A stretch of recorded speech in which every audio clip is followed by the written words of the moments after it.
Hello, my lovelies, and welcome back to another episode of Countless Chronicles. I am Tessa.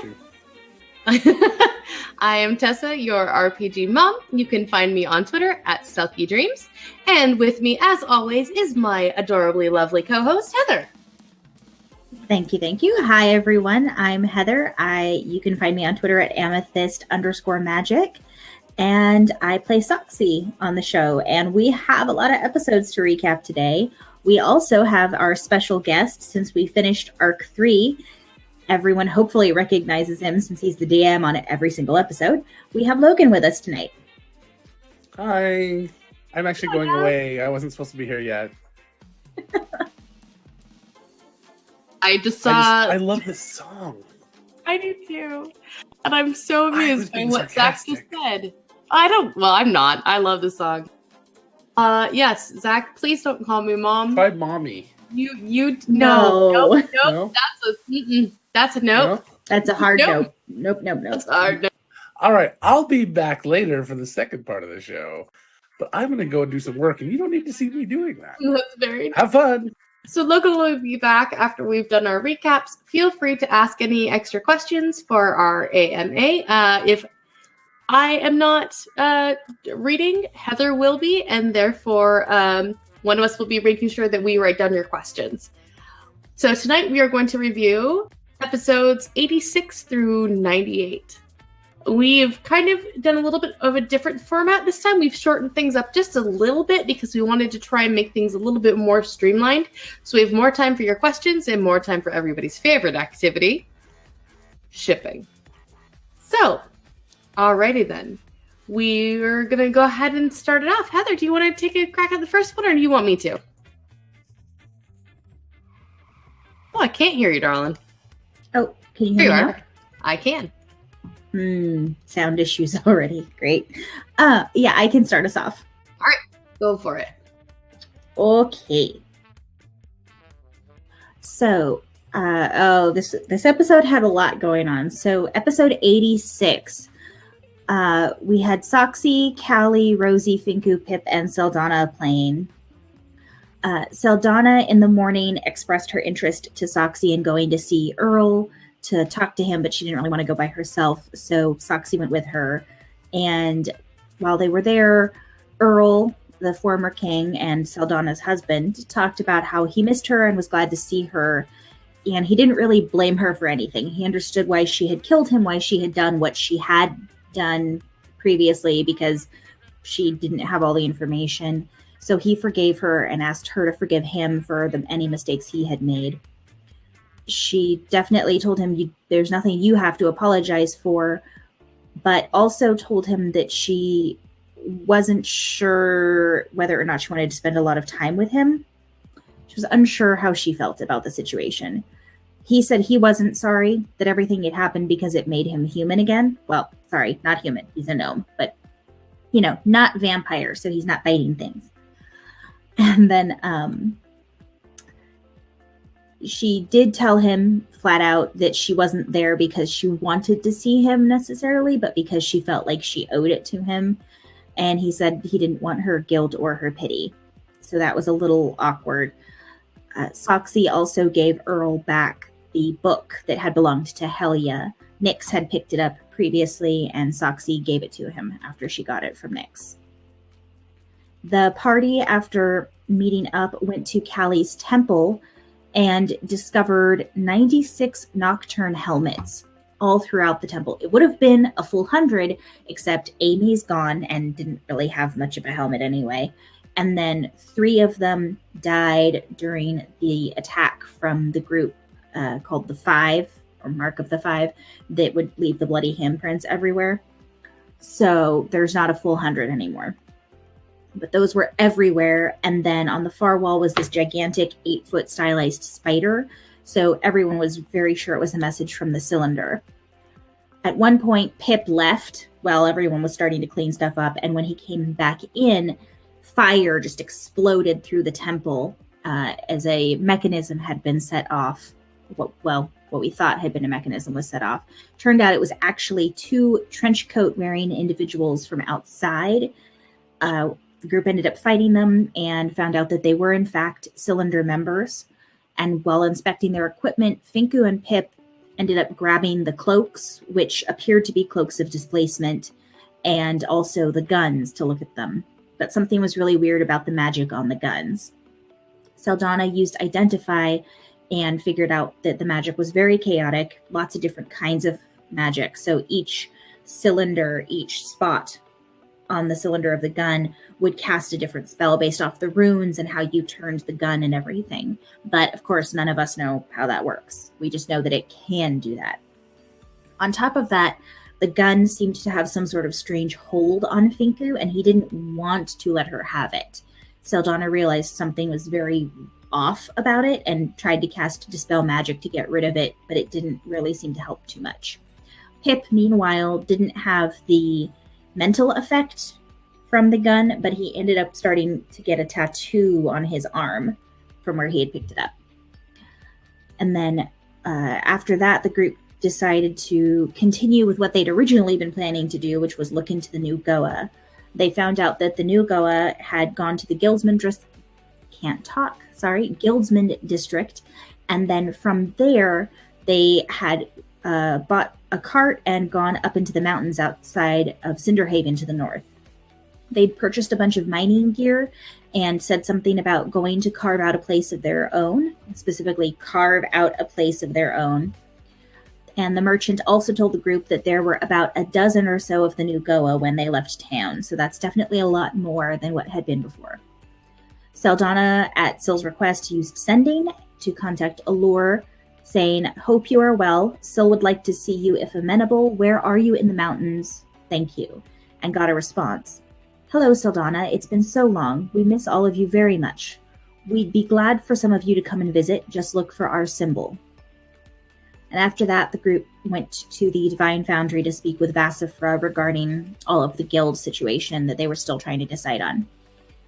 Afra and Syl spoke first, and they made peace with each other after everything that had happened. So at this point, we still may not necessarily trust Afra like as our number one. We trust you with everything, but for the most part, I don't think there's any major bad blood amongst the group. It's pretty much been calmed down. Everyone discussed the future of the group and whether or not to work with the Sub-Rosarium. One thing in particular that Afra made sure to tell the group was that the Sub-Rosarium does plan in the future to be working with Airshale more. She didn't want there to be any lies or, avoidance of that topic. Also, she talked about how the Sub-Rosarium, at least right now, with her in one of the seats of control, would be willing to trade larger pieces to the Goa in exchange for smaller pieces because they don't need big pieces for everything they're working on. But she did also admit that new mining techniques might change that in the future because they wouldn't have any more large pieces. She also cautioned Syl that if the Goa are going to make any kind of a deal with the Sub-Rosarium, they need to do it ASAP because as things change, she can't guarantee that she'll have as much influence and be able to make sure the Goa get a good deal. The problem with that also is that even though the Sub-Rosarium right now is very, very heavy on tradition, that could change very quickly as people die off, and the Goa, who don't tend to like to move very quickly and can live essentially forever, never really feel the need to hurry, but in this situation, they need to. Pip showed Afra the gun, and while explaining what had happened, she leaned out the door and called out Code Red. A group of people came, and they ended up taking the guns from Pip and from Finku. Finku in particular was reluctant to let go of his, and she explained that the guns had originally been designed by the Sub-Rosarium, or at least the precursors to those guns, but they were designed to be desired and wanted. However, they found out that once they took a hold of someone, they were being controlled by the weapon to a certain extent. Afra also said that the Sub-Rosarium was looking into creating a more public face and showed the group a mini-scale version of the guild hall that they're planning to build. It was an incredibly detailed situation, multiple floors, lots of rooms, all sorts of different areas for the group to work in and exercise in and do whatever they want.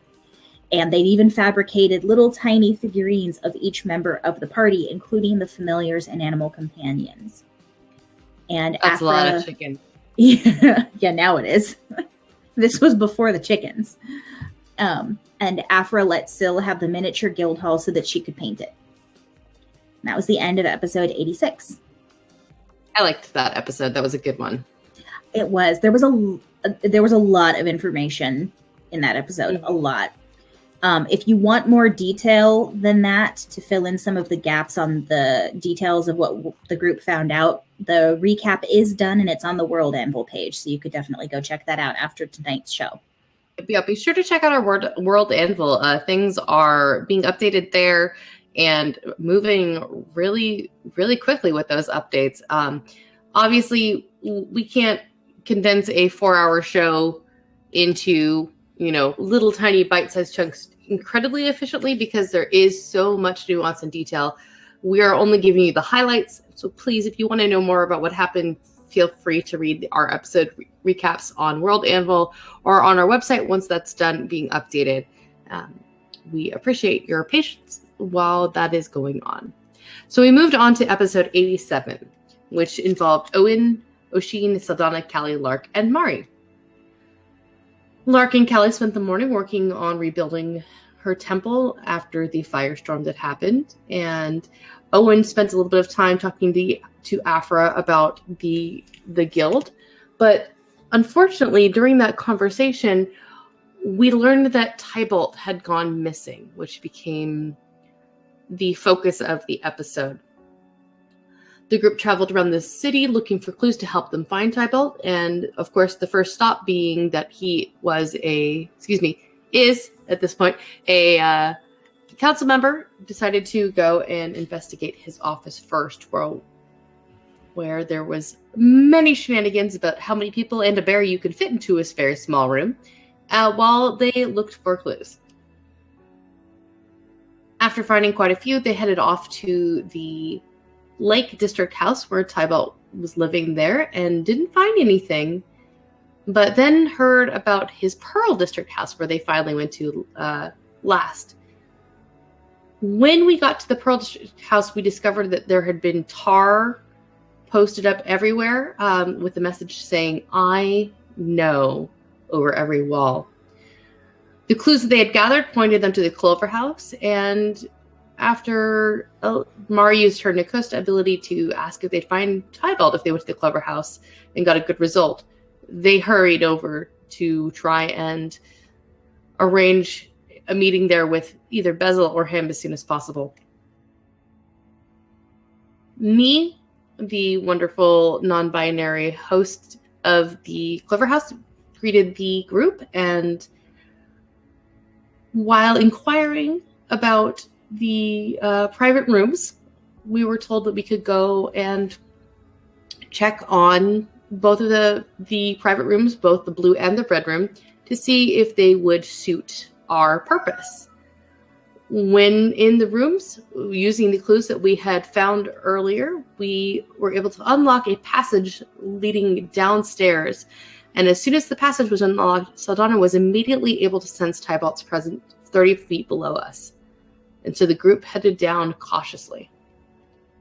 When we reached a door that was locked, seeing that the other ones seemed to be unoccupied, magic missiles were fired at the door, and Saldana used the ability Magic Eye to look into the room and saw a very old man huddled there, seeming very scared. Owen, using shield, negated the effect of the missiles and opened the door for the group. Once inside the room, the group spoke with the old man through mental communication, as it seemed like his powers of speech had faded.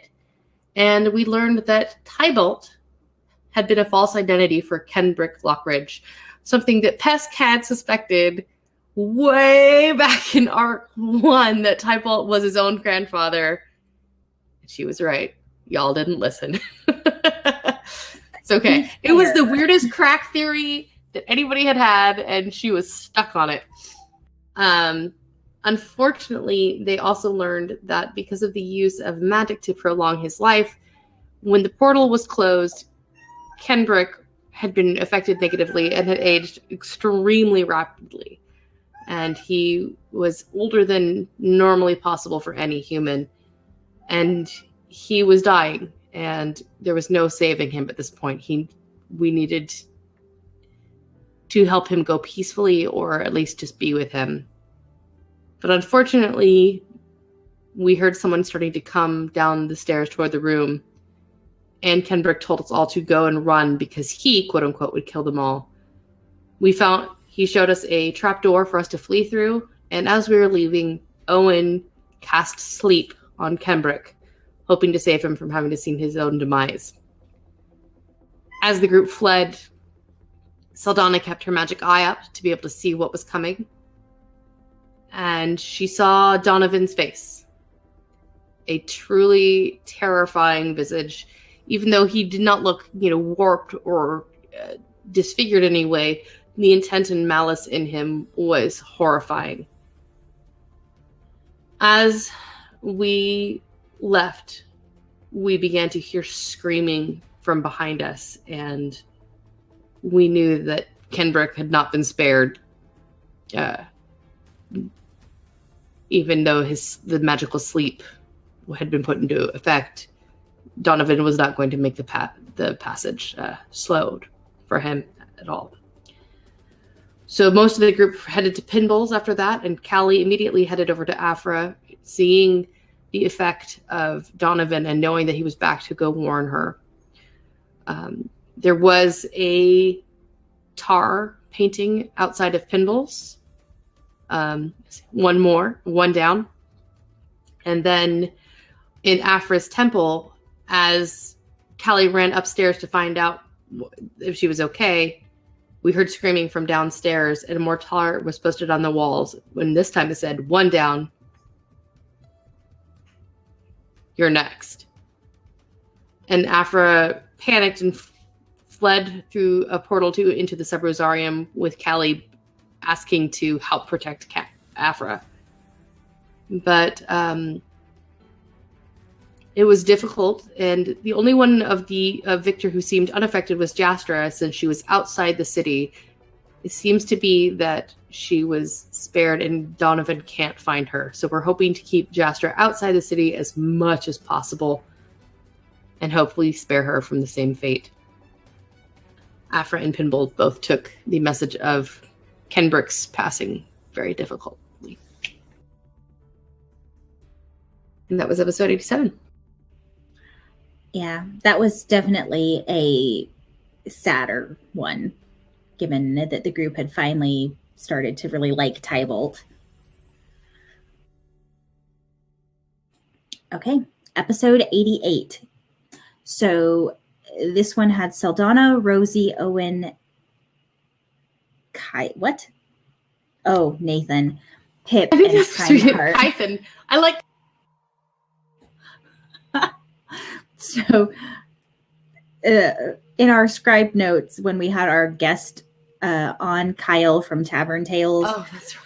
All of us in the chat that we use to discuss things and plan everything and get things organized for game changed our names to some version of a name that included the word Kyle, or the name Kyle. So Nathan was Kython, and Pip was, I don't even remember what Pip Kyle was just the original. That's right. Kyle was Kyle. Yeah. Kyle Alpha, I think, is what he was. We had. That's right. Those. So it was amusing to us. Yes, but I got thrown off for a second because our notes say that Kython played that night, and it's Nathan. Anyway, the morning started off with Owen going over to see Nathan and informing him about what had happened with Tybalt, which, of course, Nathan took pretty hard, but he wanted to make sure that Nathan knew what had happened. And then he continued to tell Nathan about all of the information about Donovan and the Keysmith having returned and everything that he was doing against the other Victor members. It was also important because Mari, having been there the previous day when they saw Tybalt, had taken everything pretty hard. So for Nathan, that mattered a lot as well. At the Beer Forge, everyone raised a glass to Tybalt and in his memory, and then they decided to go to Arlen's and the library. They were going to look up some information.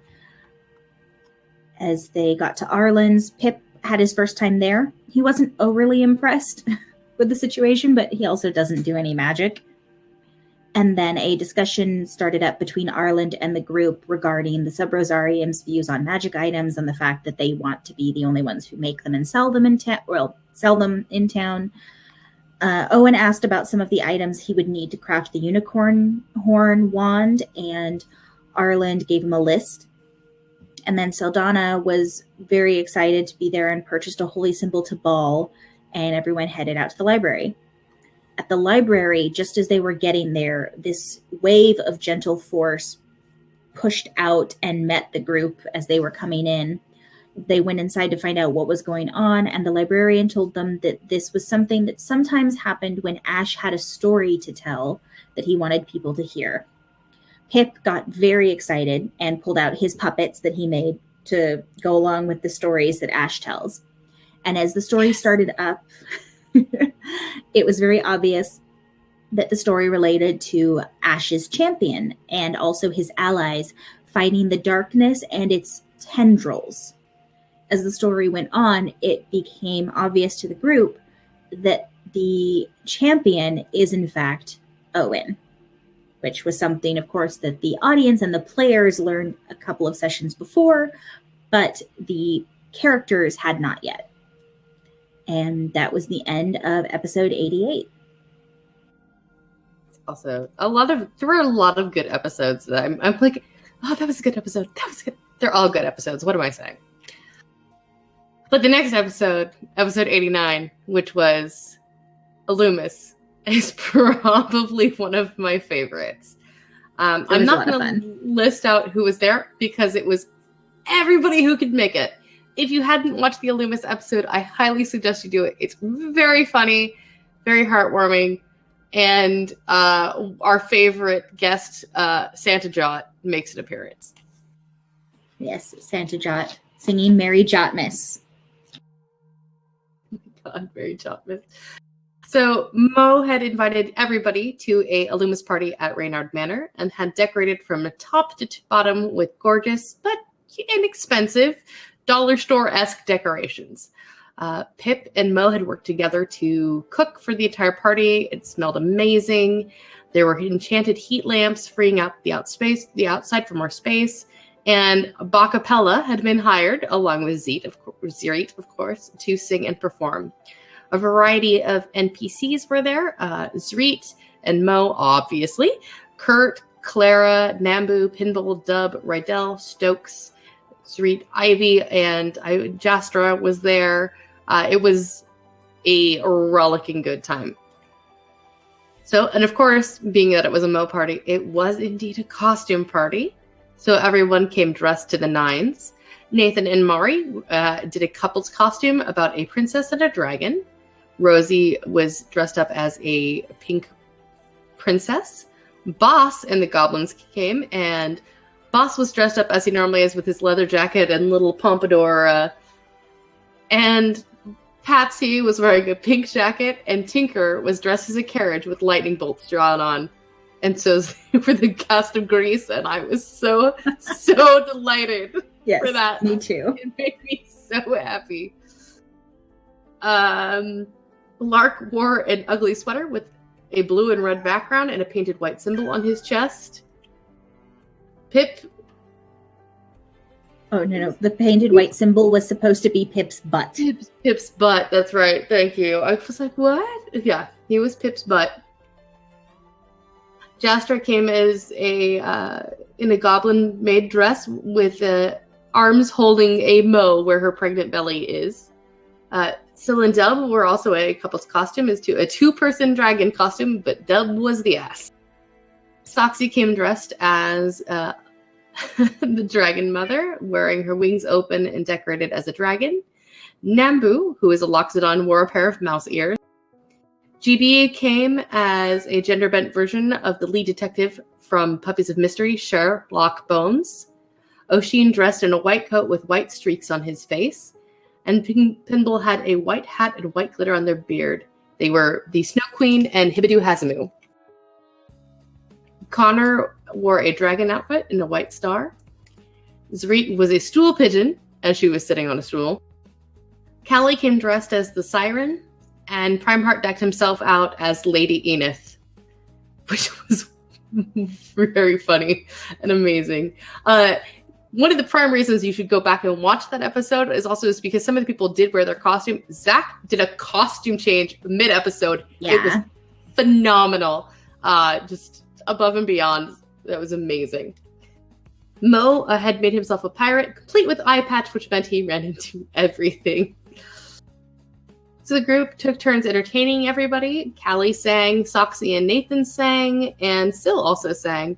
And Mo had arranged the White Loxodon gift exchange, which was very fun. He had spent a lot of time finding very unique gifts, and everybody also had a stocking full of random bits and bobs that he had acquired. It's just stuff he wasn't sure if we had because, what we carry around with us is very specific. I'm not sure if we had screwdrivers and things like that. Very important and thoughtful.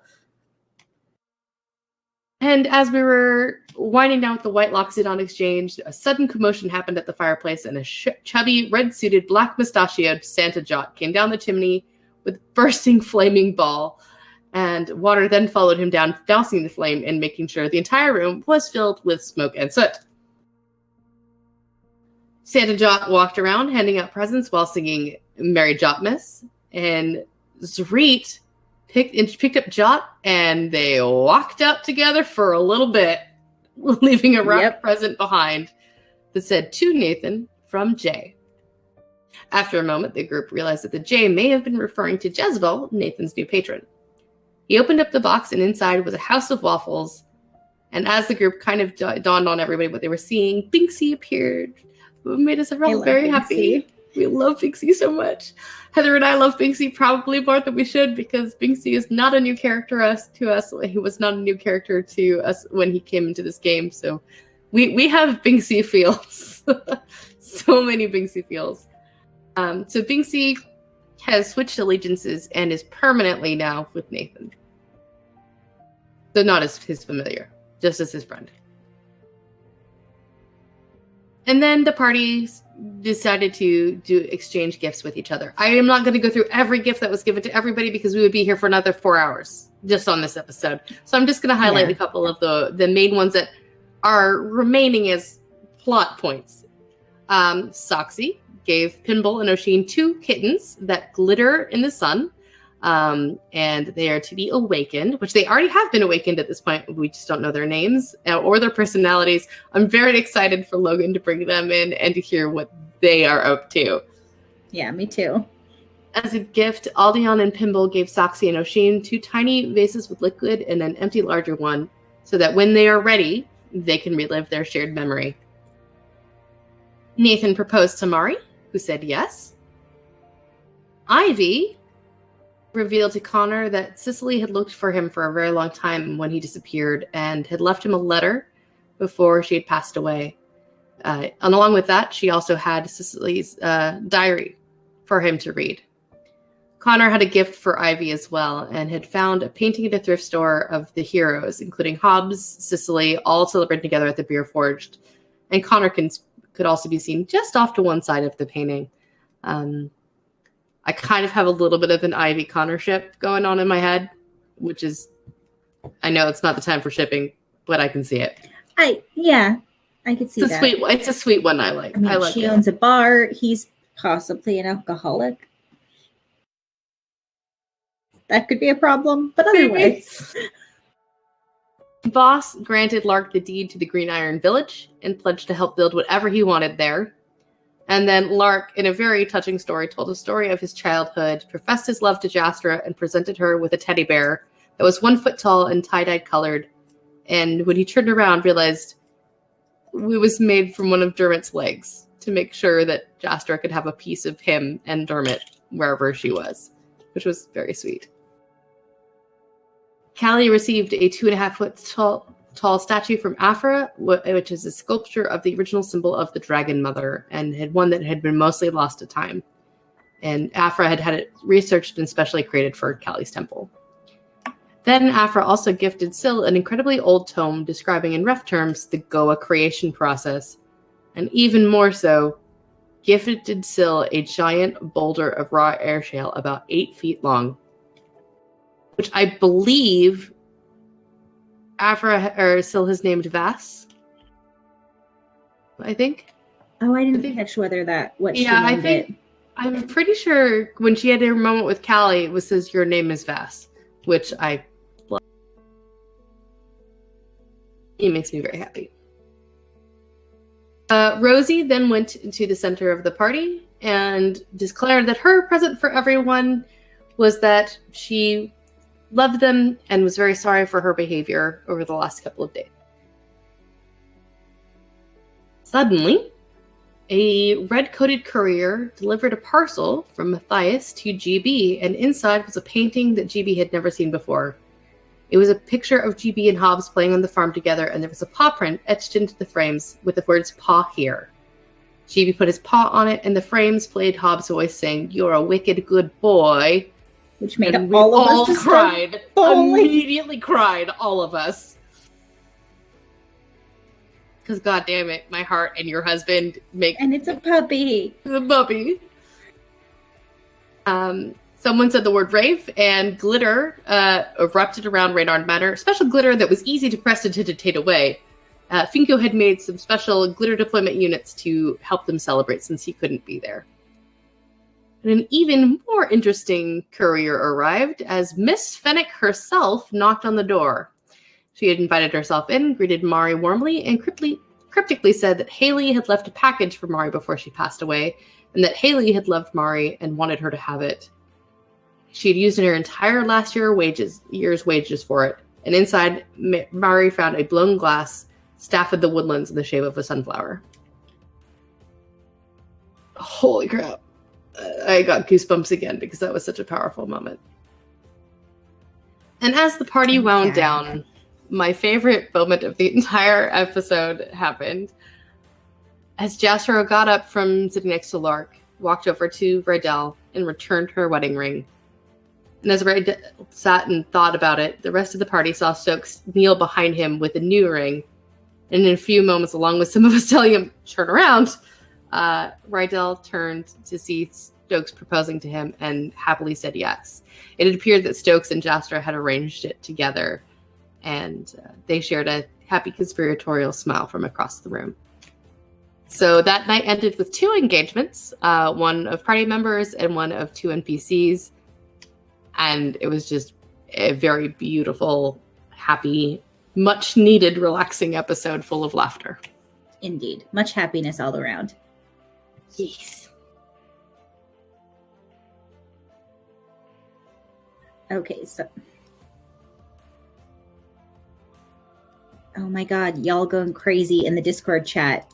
I have a pop-up that keeps blocking my mouse. Okay. Episode 90.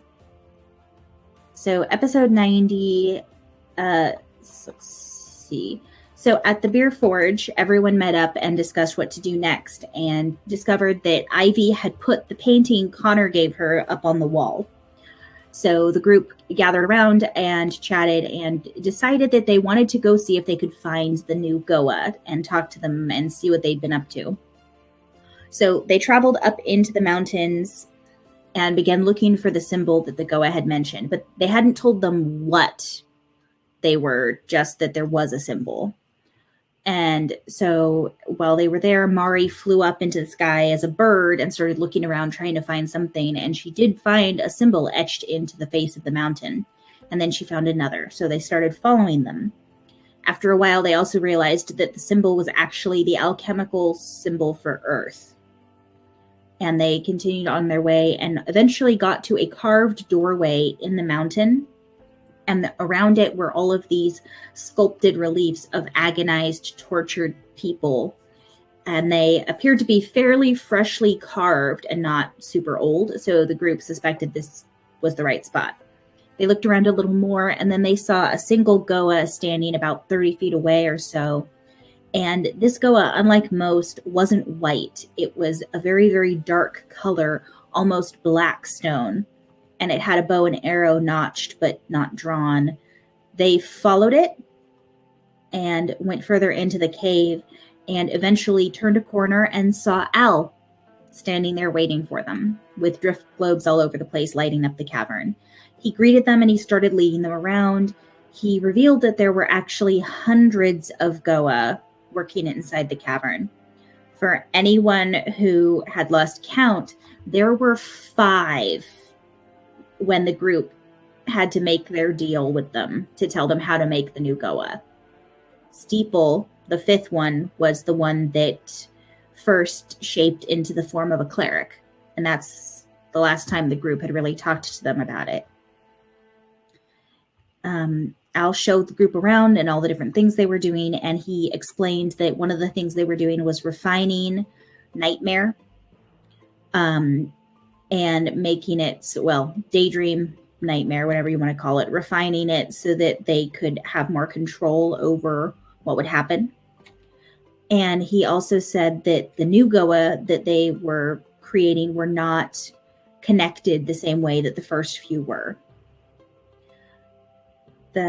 Al said that the people there had volunteered to be Goa, and it was either explained to them what the transition would mean and what would happen, or they were people who had already overdosed and couldn't be brought back. He also said that they'd started to do a lot of crafting and smelting and smithing and things like that. Syl investigated some of their tools, looking around, and noticed that there were a bunch of different maker's marks, but one of them had also been scratched off, which the fact that only one had was a little weird. The mine continued on through the mountain and out to an opposite cliff face, and Al talked about how they're planning to build a big mine cart and be able to go up and down and everything. And then Al did also say that Wit believed she had figured out how to get the converted Goa to remember their past so that they wouldn't just be a blank slate. They'd actually remember things, which the party in general does feel more comfortable about as an idea, because it's not like you're wiping out the person. You're just giving them a different form. It's more like a reincarnate instead of a I'm ending your existence, but there's still going to be a life in your place sort of situation. Al also expressed that the turned Goa believed that all sentient life would eventually become Goa. They didn't intend to force it to happen, but because they live pretty much forever, it seemed like it was probably inevitable. And he basically said that they consider flesh people, like all of the party except Sil, to be the turned Goa's version of air shale. So they basically view flesh people as a resource rather than entirely as people, which is concerning for various reasons. He also wouldn't agree that they would never straight up murder someone in order to get them to be Goa, which is extra concerning. The party got ready to go down and see where some of the Goa were working. And Al also expressed that the connected Goa, so the 5 original ones, would be all right with talking to the group and with letting the group talk to some of the other Goa to try to understand them better.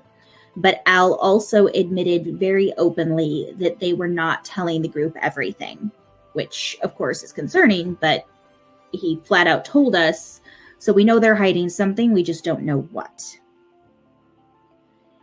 And that we weren't allowed to speak to the people who hadn't been turned yet, which is also concerning, because did they kidnap them? We don't know. Did they make them overdose? We don't know. That's a lot of what ifs and uh-ohs, which is why we didn't want to tell them how to do it. Back at Sil's studio, the group was unwinding and trying to calm down, and they decided to go to the Chalice to work off some of their energy and stress. While they were there, they ended up deciding to call themselves the Bad Attitudes for the day, and they fought a salt golem. And the crowd morphed the name from the Bad Attitudes to the Baditudes. So at the moment, at least, that's our Chalice name, is the Baditudes. And that was the end of episode 90. Problem is it's also morphing into our guild name because no one thought about that. I really, really would like to veto that as the guild name. I don't think that's a good guild name. The problem is as Afra said, because we chose to do that, and we have a bunch of fans there now, what are they going to remember more? Oh my god, these people are amazing, it's the Baditudes, it's the Chalice! Or, oh yeah, that's that guild that represents the whatevers. Yeah. Yeah. Yeah. Yeah. Which is concerning. Concerning. Alrighty. To the Fate Eaters is what I kind of titled my short synopsis of episode 91. But I realized we weren't using it was just my placeholder of which episode was which. So we started out episode 91 with a ceremony for the city and the new guild, which is known as Emberwatch, and Owen is the head of and has been promoted to major. While the majority of the party is out attending that ceremony, Lark was at Callie's temple working on a statue plinth for her new holy symbol. And while there, a halfling named Jenlin arrives wearing traveling clothes and nearly pristine shoes. She asks a lot of questions about the temple and even more questions about Callie. Lark explained what he knows, including, the book and the church, and gives kind of a little bit of a short sermon. And upon leaving, Jenlin says that she'd be very interested in meeting Kalinda, which Lark never said Callie's full name. So something's up. When Lark talks to Callie, Callie realizes that her order is finally catching up to her and gets very nervous. The group, deciding to support Callie and find out more information, heads to where Jenlyn said she was staying, Blackthorn Tavern. Jenlyn isn't there as far as we could tell. We inquired with the bartender, left notes in her room, and Mari decided to do a little extra investigating, turned into a mouse, and headed upstairs. And upon kind of peeking in to see what you could see as a mouse, saw a plane-shifting purple worm caterpillar-type creature on the ceiling. Upon coming back to us, Saldana used her knowledge to share that it was a fate creature of some type, a fate creature of some kind, but not sure what its purpose was, and we headed back to the temple to see if Jenlyn was there or had left other traps. It's a little concerning. Saldana left her magic eye behind to spy on the room, but didn't see anything happening. Since there's so many of us in the party, we hopped on a ferry to get across the lake, and strange events similar to the day that we met Amy began to unfold. Lark tried to learn how to pilot the ferry, and following instructions from the crew, the ferry stopped and an explosion was heard under the deck. And as the party goes to investigate, I don't know what that is. Please don't repeat that. Invisible creatures. Okay. Glad I wasn't the only one who found that one funny. Invisible creatures began to bite the party, doing heavy damage to party members before Lark mentions that the creature that we saw may be here since it could phase in and out, and it might be after the book. Callie had been bitten pretty hard and unfortunately only had 10 max hit points left after the effects of the bite. She attempted to bluff the creature by threatening to destroy the book that it wanted, and it did stop attacking for a few minutes, but unable to think of what to do next, Callie panicked and trusted Oshin to guard her religious artifact and tossed him her book. And as Owen casts greater invisibility on her. A fight broke out, and Oshin tossed Callie's book back to the creature, saying he wasn't willing to die for this or the book, and Owen luckily grabbed it before the creature could. Javea tried to protect Saldana, but Saldana didn't want her protection, and Oshin stood back from the fight. He did stand ready in a rage just in case something happened. Callie is more than willing to die for this, since it is everything that she has ever believed in, and after one more attack from the creature is almost killed, but finds herself unable to use key points anymore, so she loses her monk ability from another attack. She manages to grab the book from Owen, even though she's invisible, and escapes in the water. Foster managed to kill the creature, and while Foster has its flesh in its mouth, he briefly has a moment of lucidity, speaking to Ursali, or at least Ursali's pet bear, perhaps? We're not entirely sure if Foster worships Ursali or something else to do with Ursali, but he just kind of blisses out for a moment, and the party decides to get jars of the flesh of the Fate Eater, as we come to know that they are called, and the crew comes back up alive after we thought they'd been killed with the explosion, not knowing what happened, because with the Fate Eater around, fate had been changed. The party reconvened back at Callie's temple, and Lark confronts Callie and Oshin both for their actions. He's saying that he's disappointed in both of them. Lark has got the dad disappointment speech on lockdown. He understands why they did what they did and the reasons behind them, but neither of them may have been the correct action to take.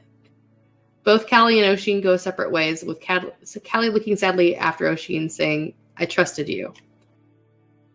Meanwhile, on the inside of the temple, Javea is making a big fuss in the kitchen and a giant ruckus, while Saldana is fuming mad at her.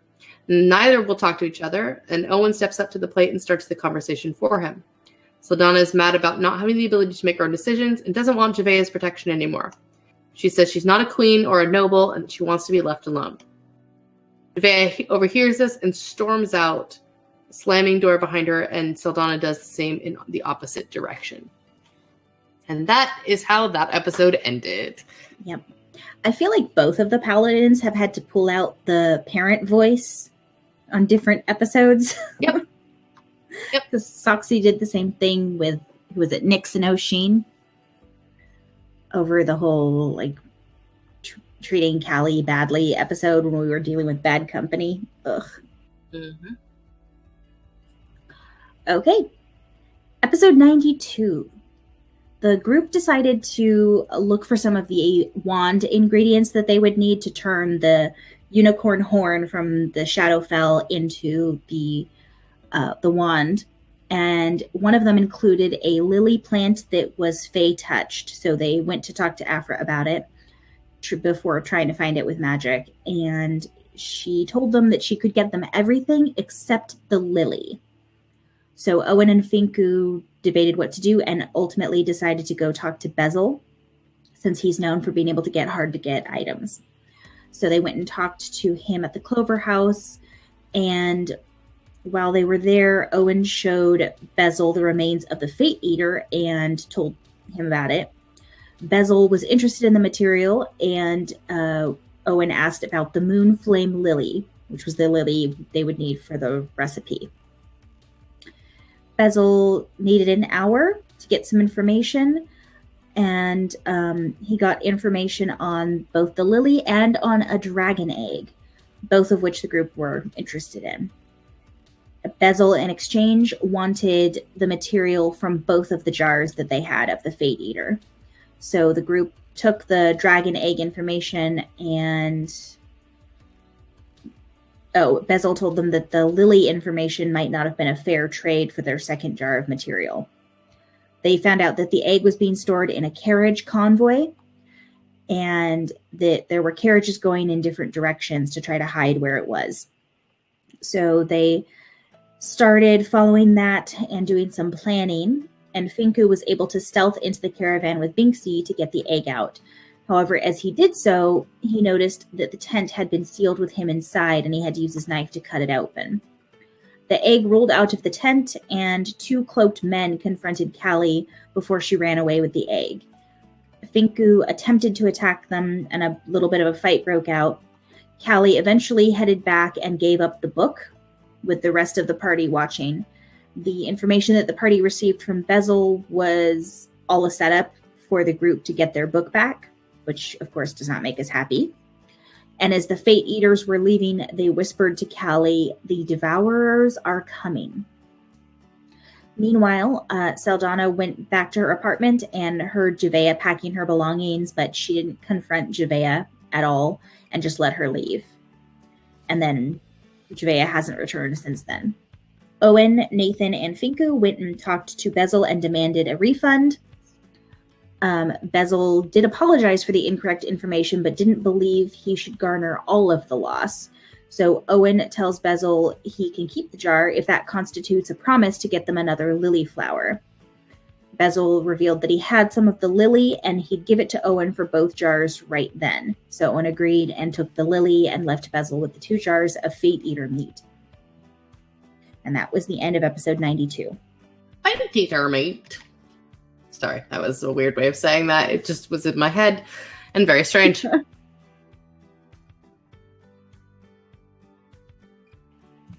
I will go ahead. Heather, can you grab that question from Zach really quickly? Because I got distracted when I saw it popped up and I lost what I was doing. Okay.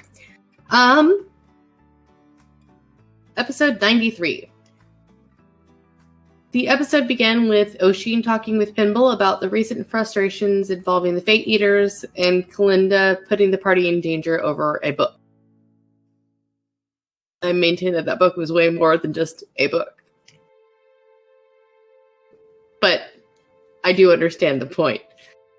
Pinball showed some concern that Oshin would disregard the group's safety and wishes and even to go so far as stand aside when the rest of the group is fighting.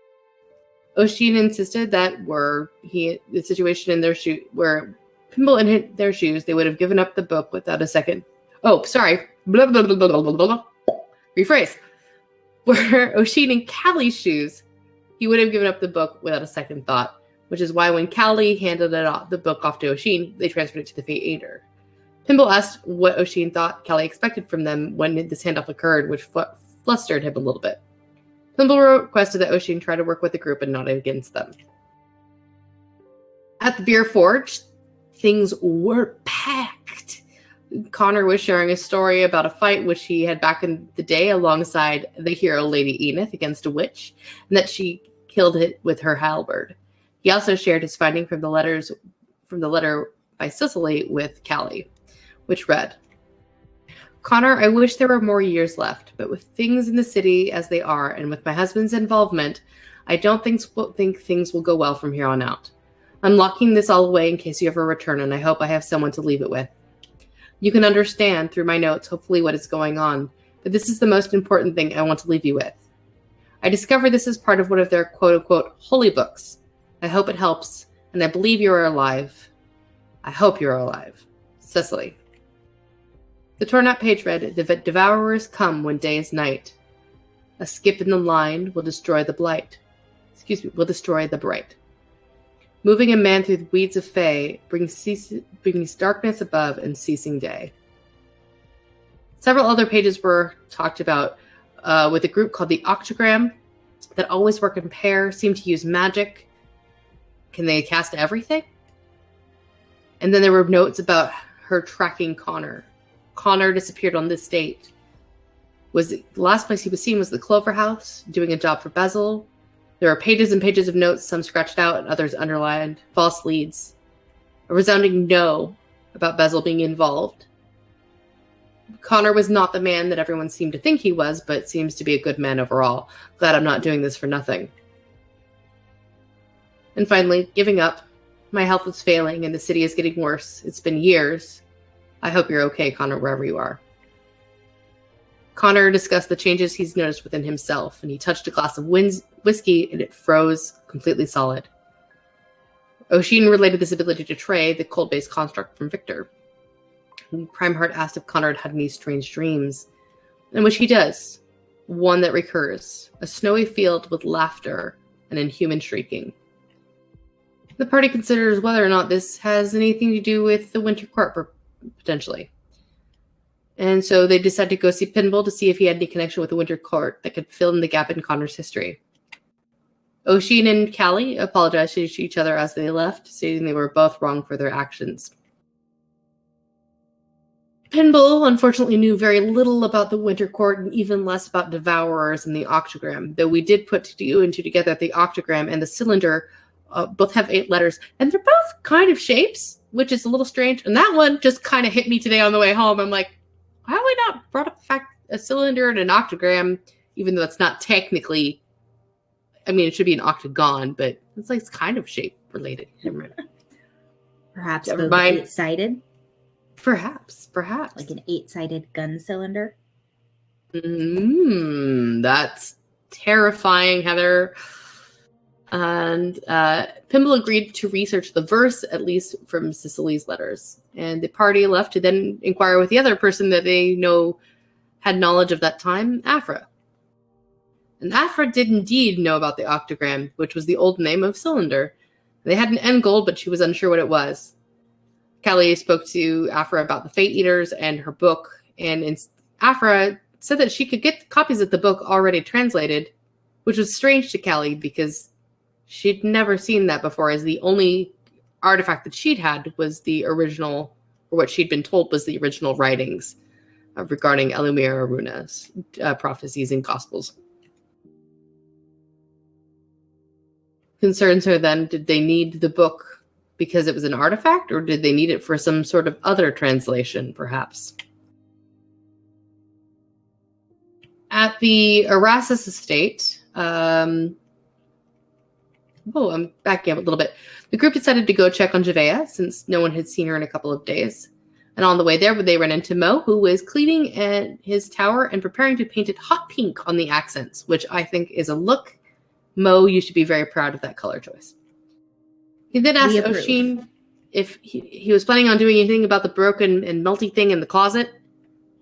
And O'Sheen made his way inside and then realized that Trey had also been affected when we closed the portal, being that he was created along with the Nocturne. He was gone and probably unable to be repaired. We made our way to the Erastus estate, and Stokes answered the door, not in his usual butler attire. He was dressed in house clothes and seemed to be relaxing, and it did smell of cookies inside the house.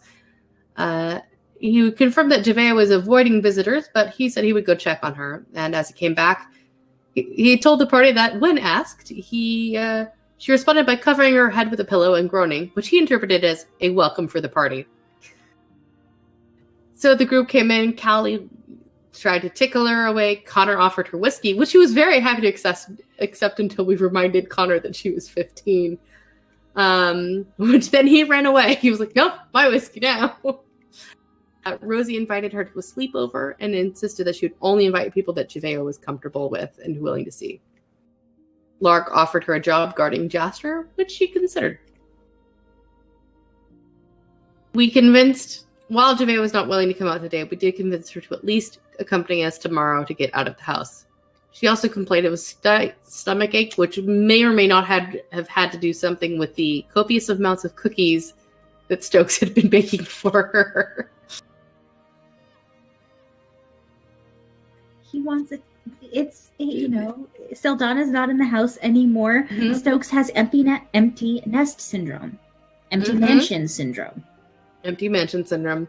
I believe there was kind of a conversation that had happened, and I think this may or may not have just been kind of a off comment to me, but I'm going to share it anyway. Sorry, Logan. Basically, it was you took care of our daughter forever while, she was queen and while she was away. Now you need someone to take care of you. And so Javea is living with Stokes and Rydell, and the fact that they took her to a carnival along with Lark and Jastra and didn't invite Saldana makes me laugh a little bit. This is our child who we love more, and you can't come to the carnival with us. That's awful. Well, to be fair, Saldana may not have wanted to go. Yeah.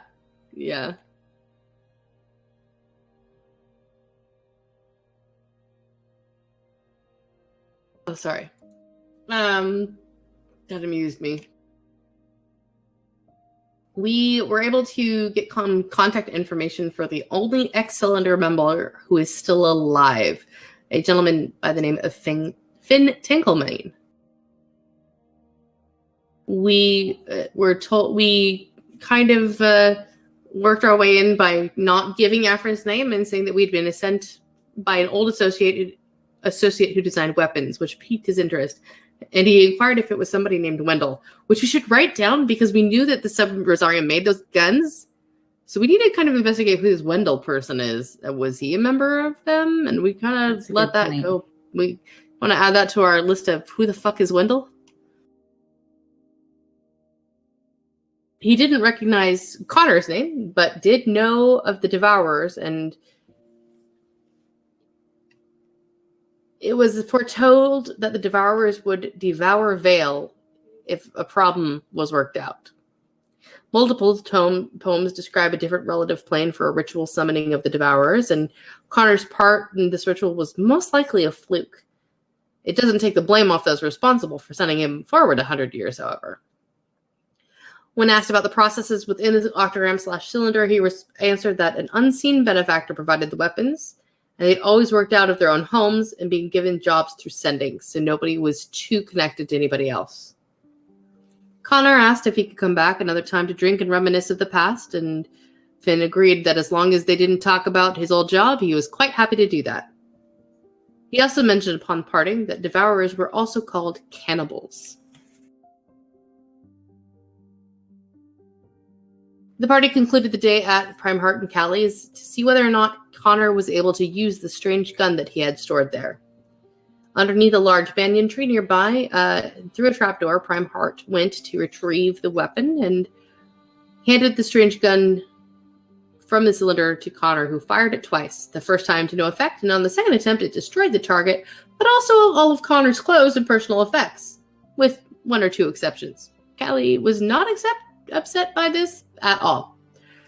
The code on the gun after that effect was 272. Connor mused that he might finally need to confront Basil about what happened, whom he blamed despite Cicely's belief that the fairy dragon was not involved. And that was episode 93.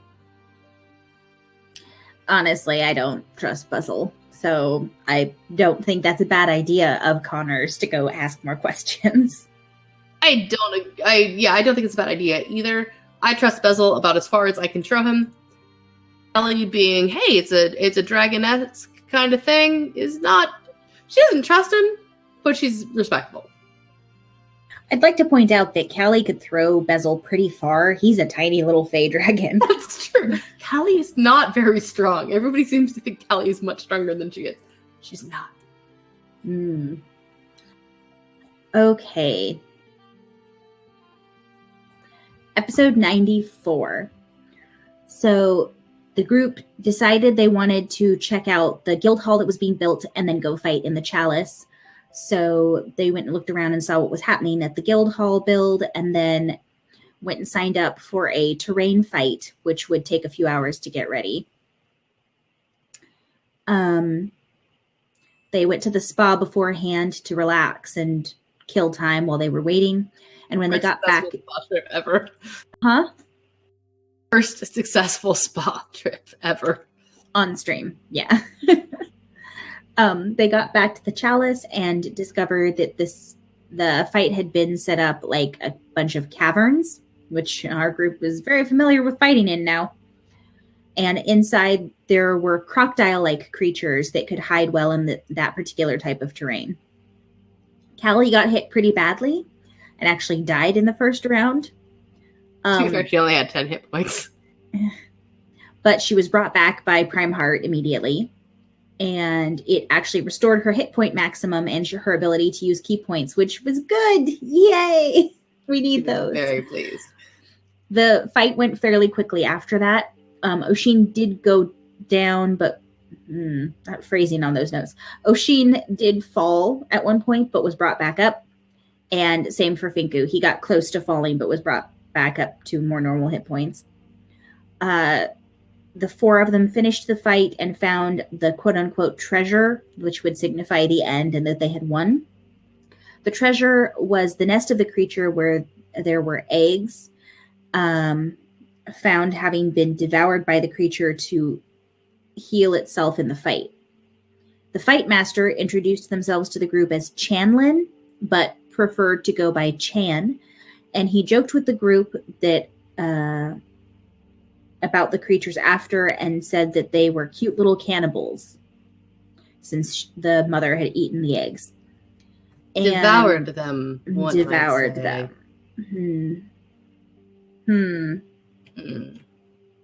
So that's two now, right? Devourer and cannibals? Two mentions of it? Yeah.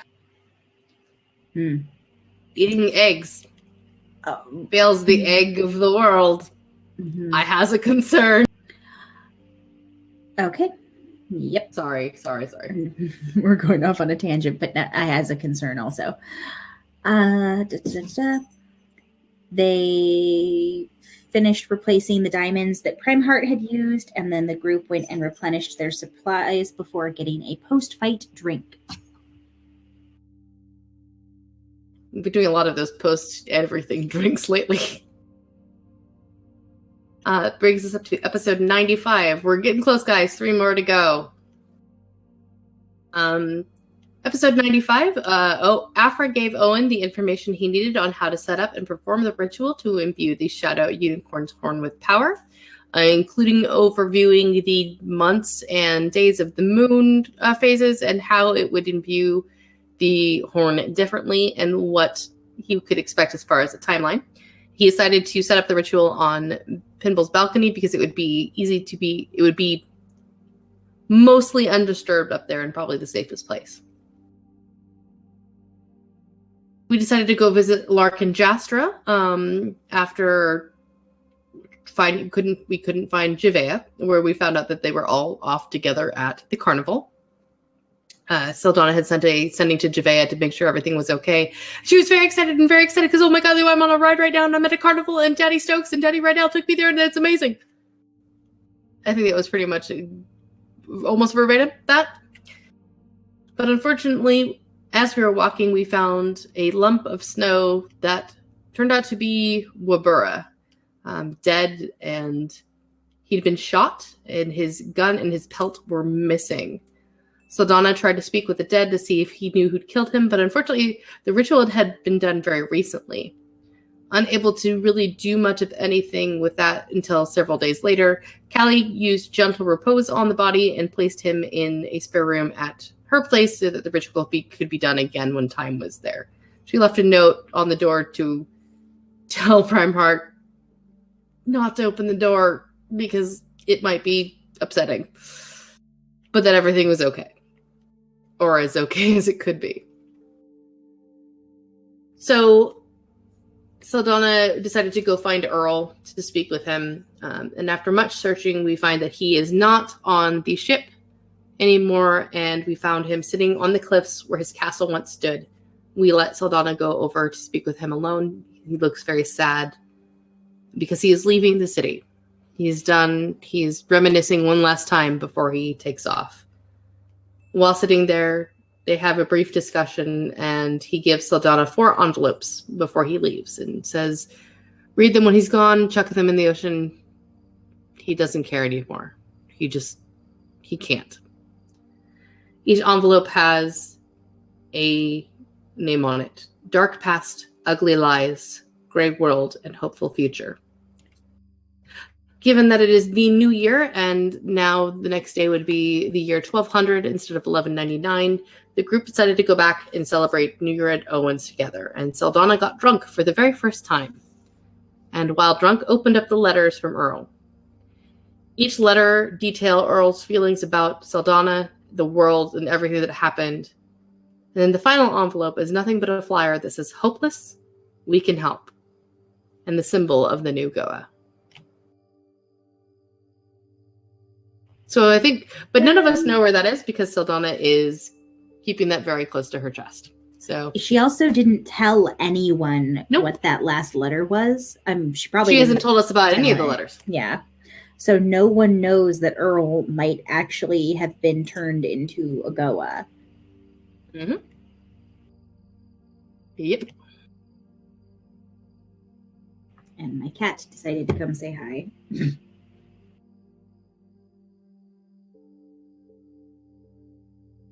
Okay. So, sorry. Mowgli is cute, but he gets in the way. Okay, episode 96. So the party went to investigate Wabura's murder and try to find out some clues about what may have happened, since it was going to be a while until they could ask him directly with the Speak with the Dead spell. While they were searching, they found a second campsite that had some blood, as well as drag marks that were a few days old. And they ended up finding a cabin not too far away, which surprisingly belonged to Zeknar Fettles, who was very excited to see Soxy. And O'Shane could see magic in the cabin that seemed to be very old, especially on Zeknar's cane and in the fireplace. But they started questioning him, and they found out that at least Zeknar said he hadn't seen Wabura for a while. He had glimpsed him at least once or twice out in the forest, and that the Faroche pelt that Wabura usually wore had been left on his front porch several days before that. He thought it had been sort of like a peace offering type of gift, and he had stored it somewhere with the intent of burying it, or somehow properly taking care of it, maybe giving it to Pip. Owen did examine the pelt and found some blood splatter on it also. An investigation of the area as the party was leaving revealed Wabura's gun in the creek directly behind Zeknar's house. And so, of course, the group started questioning him some more, but Zeknar refused to answer any of the questions, and Saldana attempted to use the read thoughts ability from her cleric domain.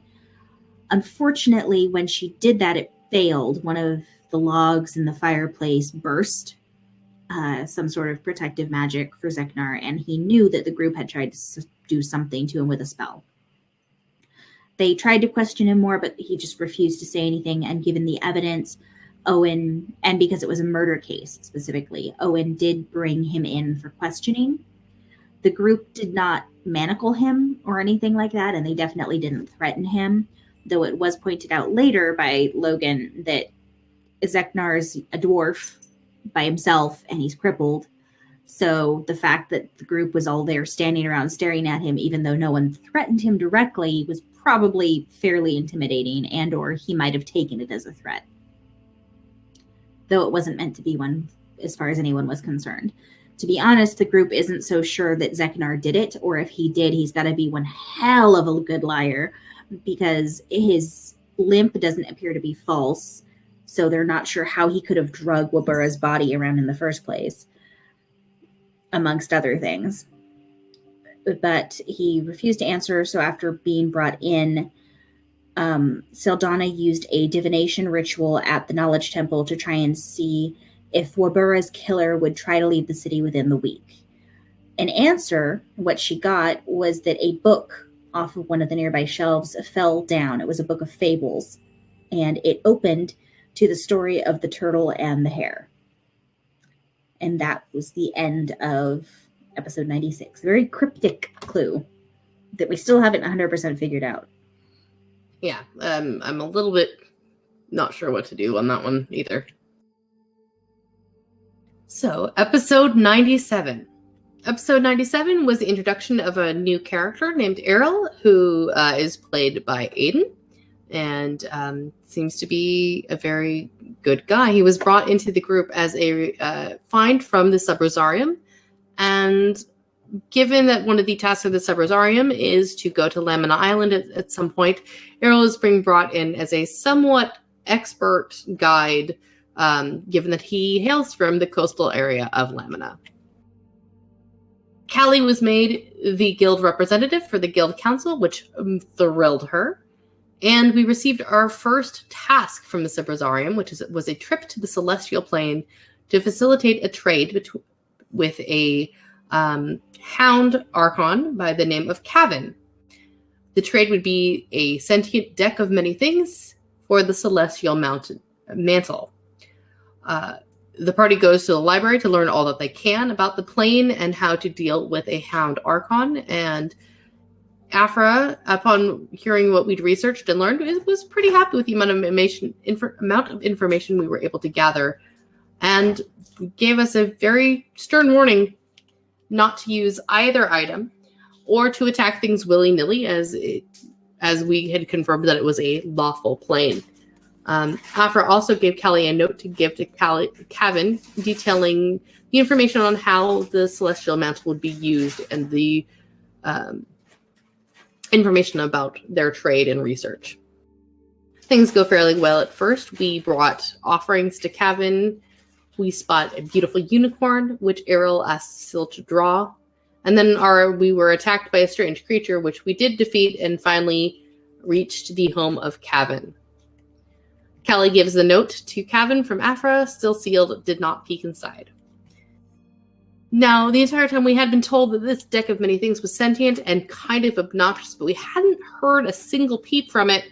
Thinking we were in the clear, we pulled the deck out to show Kavin that we did indeed have it, and immediately the talkie started. He was very chatty, and Kavin asked the group to demonstrate how the deck is used, which threw some of us for a loop, Callie included. Callie said that she would explain how the deck was used, but could not use it as she had been instructed not to. After a few go-rounds of how we could demonstrate the deck or what we could do to facilitate the trade, finally GB stepped forward and drew from the deck at Kavin's urging. He was incredibly lucky and was blessed by the star, gaining points in Constitution. Although, as it happened, the deck did exclaim, "Hey, you cheated!" right before being put away. The trade was successfully negotiated, though Callie felt considerably guilty for, quote-unquote, betraying the first order they'd been given by the Sub-Rosarium. To which she was told to not feel guilty. No one has failed anybody at anything. We returned to Afra with the Celestial Mantle and were congratulated on the job well done. She did prompt to see if we had used the deck, and while GB initially tried to deny that he'd used it, Callie came clean at the same breath and apologized. We were told that it was a test, and the last time that Afra will ever try to test us, or the Subrasarium will try to test us. Had Callie read the note, we would have known that it was a test. We would have known that Kevin was going to ask us for a demonstration of the decks because the Subrasarium had asked that he try that. They were told that there is no right or wrong answer sometimes. And the fact that the job got done is the important bit. Sometimes you have to make tough decisions, and there is no right or wrong. You just have to do what needs to be done. There's a lot of trust being put in us by the Subrasarium, and because we were delivered, we know that we can be trusted. We just need to learn to trust ourselves and be ourselves. Which Callie comments, does that mean that she can finally take Afra out? Which Afra responded to by pinning Callie up against the wall and kissing her very hard.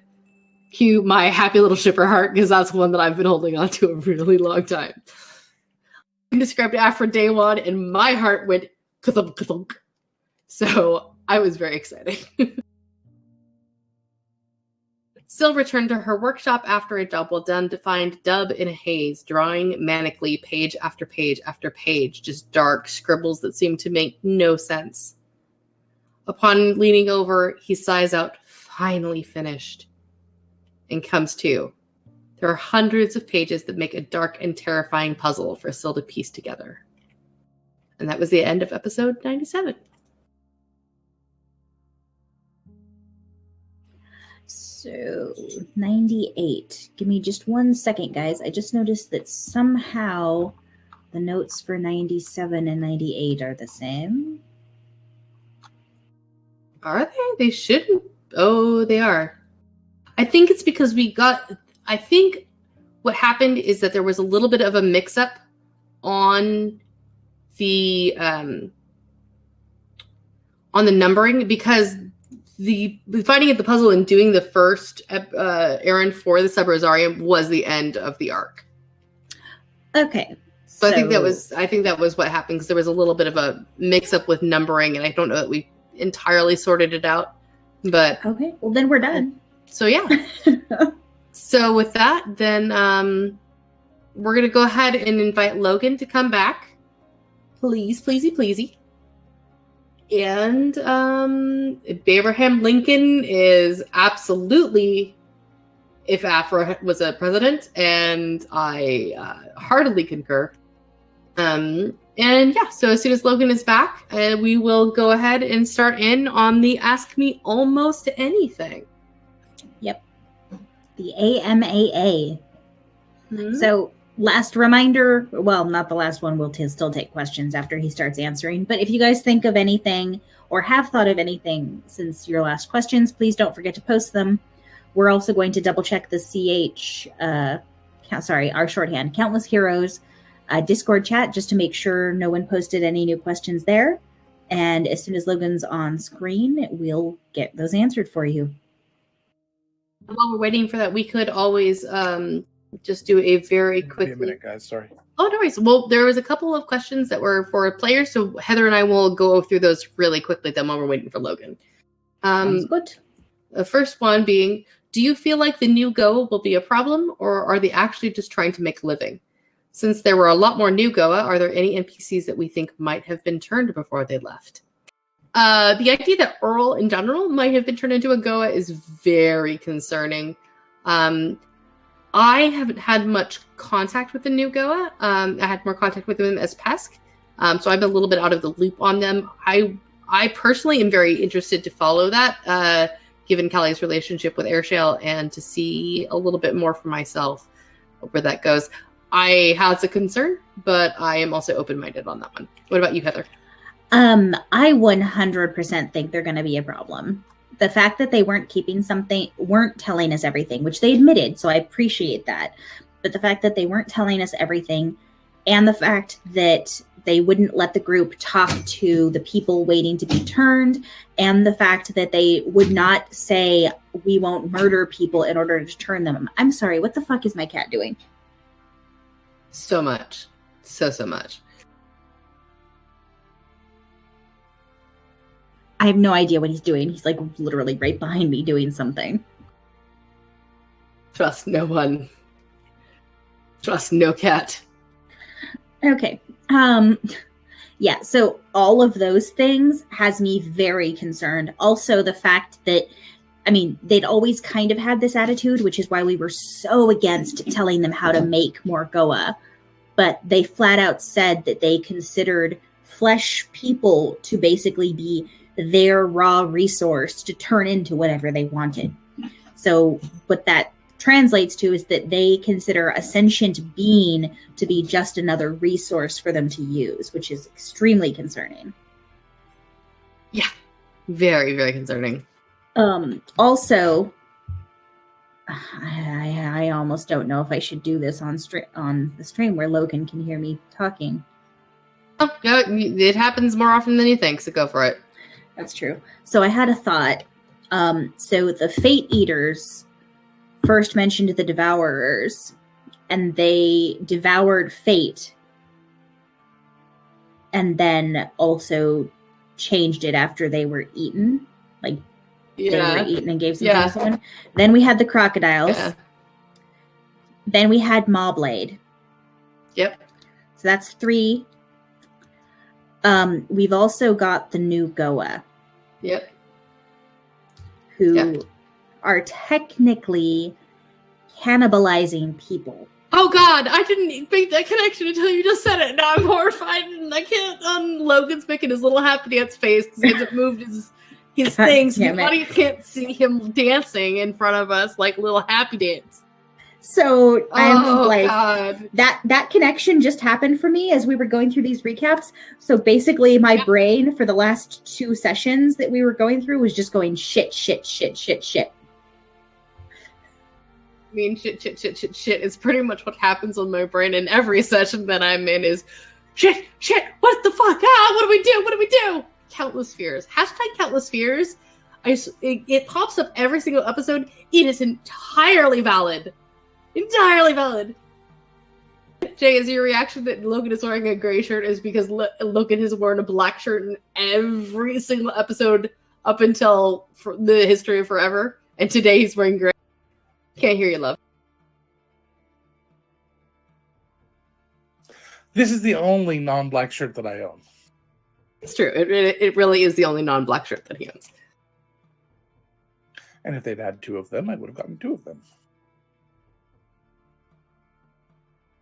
So yeah, the new Goa scare me for so many things. Yep. I do like to sit on the beach and let my shirts bleach to a nice gray, heather gray. Chad, yeah. Nice. Because you know me and beaches, that's the best. I know. Logan is dub confirmed. Absolutely. That's actually no. If Dub was me, there would have been a wallet chain down to his ankle, and he would have been a lot more into card games. That's true. That's very true. Although, you did get that Christmas Hawaiian shirt from my mom, which is very colorful. That's very true. But I think the base fit is still indeed black. Okay, Logan, we're going to give you an easy one first. Logan, how does it feel to share a name with the best X-Men?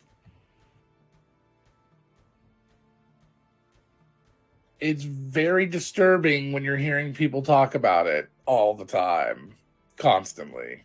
Especially when I'm wearing a Wolverine shirt and they go, hey, it's Logan. And I go, yep. Or when the McElroys decided to do a whole sitcom in the beginning of their show for 20 minutes, talking about working with Logan and going to an HR meeting with Logan and talking about Logan doing all these horrible things. And I'm like, what? Oh man, I was dying. You were so uncomfortable that entire 20 minutes. You were like, I think you made me turn it off at one point. You're like, I can't. Skip it or turn it off. All right. Well, shall we go ahead and jump into the questions for Logan, and we'll save any questions for us for a later time? Sounds good. All right. Logan, as is the case with most of these, we're going to start off, that was a nice easy one, with a very common question. But given that this was the arc called Loss, Logan, who hurt you? That is from Autumn. I don't know. No one really. I really don't have an answer for that. Or Sorry. If I do, I'm under NDA not to disclose. All right. Sorry.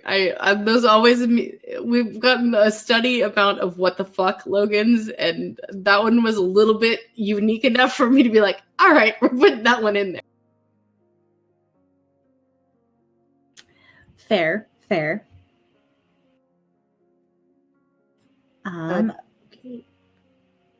I can't find the mark I was looking for.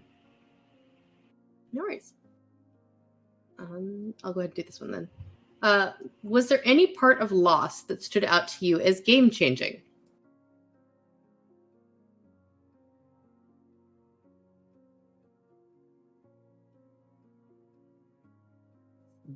Every moment in the game for me is game-changing, because everything that happens constantly changes my perception of what's going on.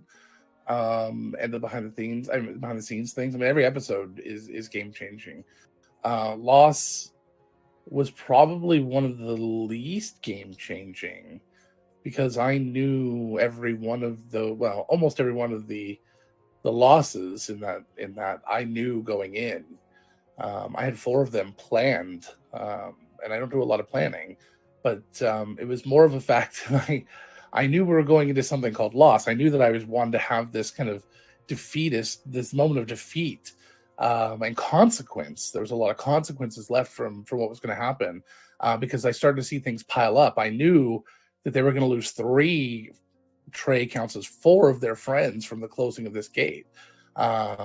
And I had 2 other ideas on top of that, but those were the 4 that I kind of knew were going to happen all at once. They were going to lose Binksy. They were going to lose Amy, which I didn't think they consider a friend, so I didn't have it on my list, but I knew they were going to lose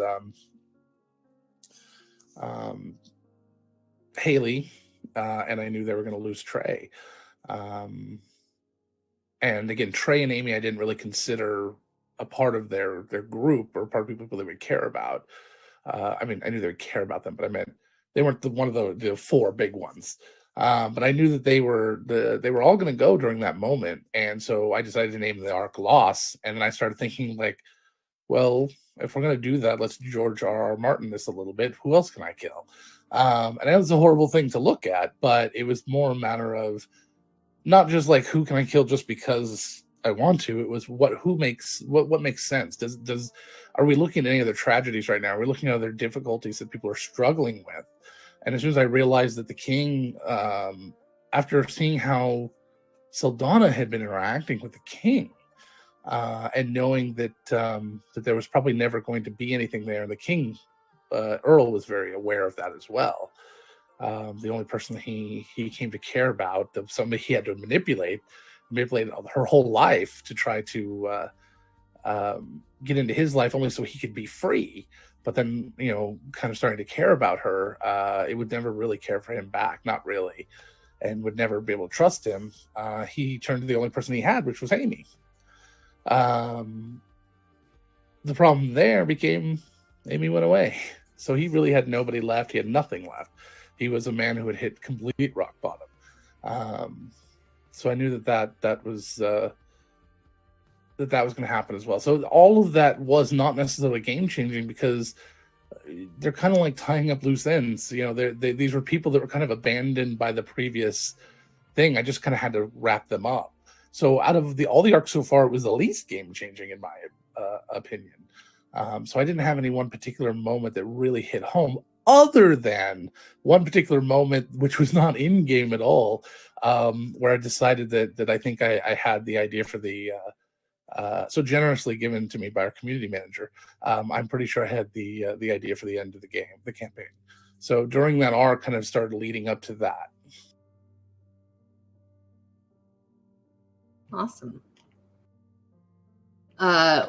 Jay just posted this one, so I grabbed it really quickly because it's in my brain. Was Kimbrick always Tybalt? And was Tybalt always Kimbrick? Yes. From the get-go, they've always... I fucking knew it! Yes.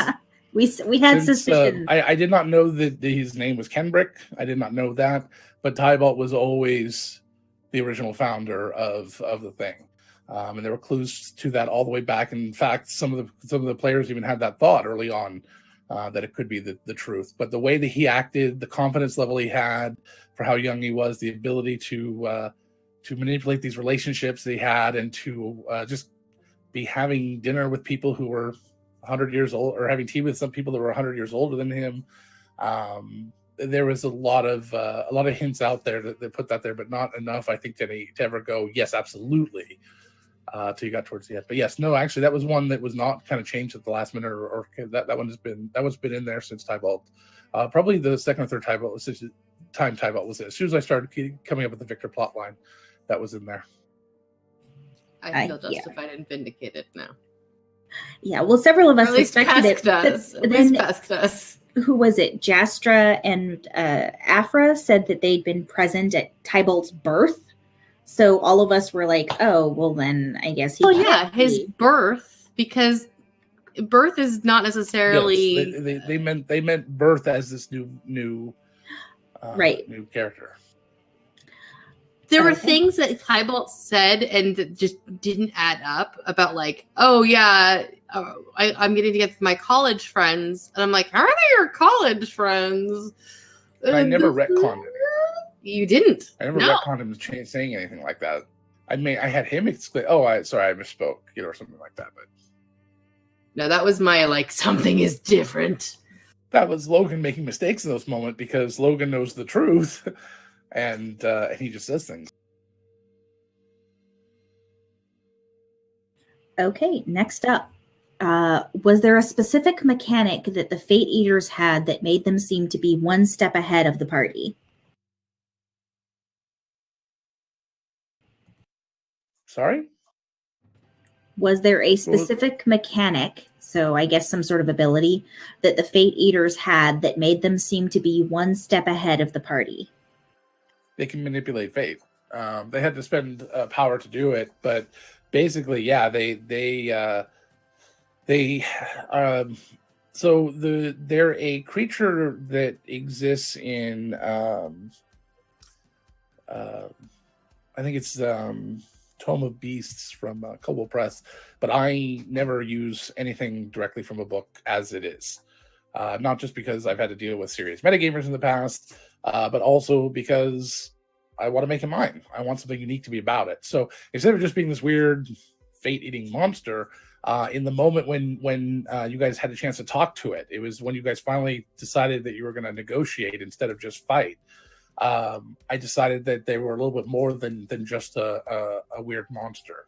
And I knew that they were manipulating fate a little along the way to make it happen, but there were certain things that were happening around you. This idea that you were delayed getting to the boat, you got to the boat and there's nobody else on it. It's just the two guys, and the two guys go down, and the thing blows up, although that was an illusion, not actually happening. They were unconscious though, due to one of the other abilities I didn't get a chance to use on you guys.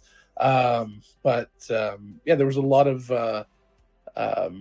lot of interesting components there. So I decided to put together this idea that they were more of a hive race, and they work together and kind of pool their influence.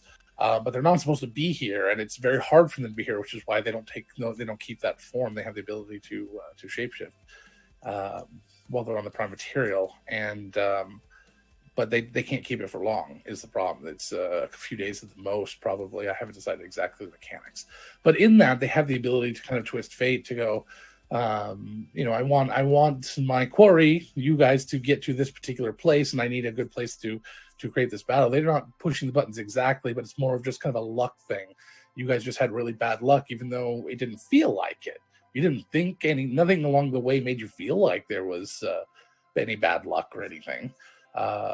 It wasn't like, oh, we got a flat tire or something like that. It's just, okay, yeah, a little bit of a distraction here, a little bit of distraction. Oh, there's nobody on the boat. Okay, that's interesting, but it does happen occasionally.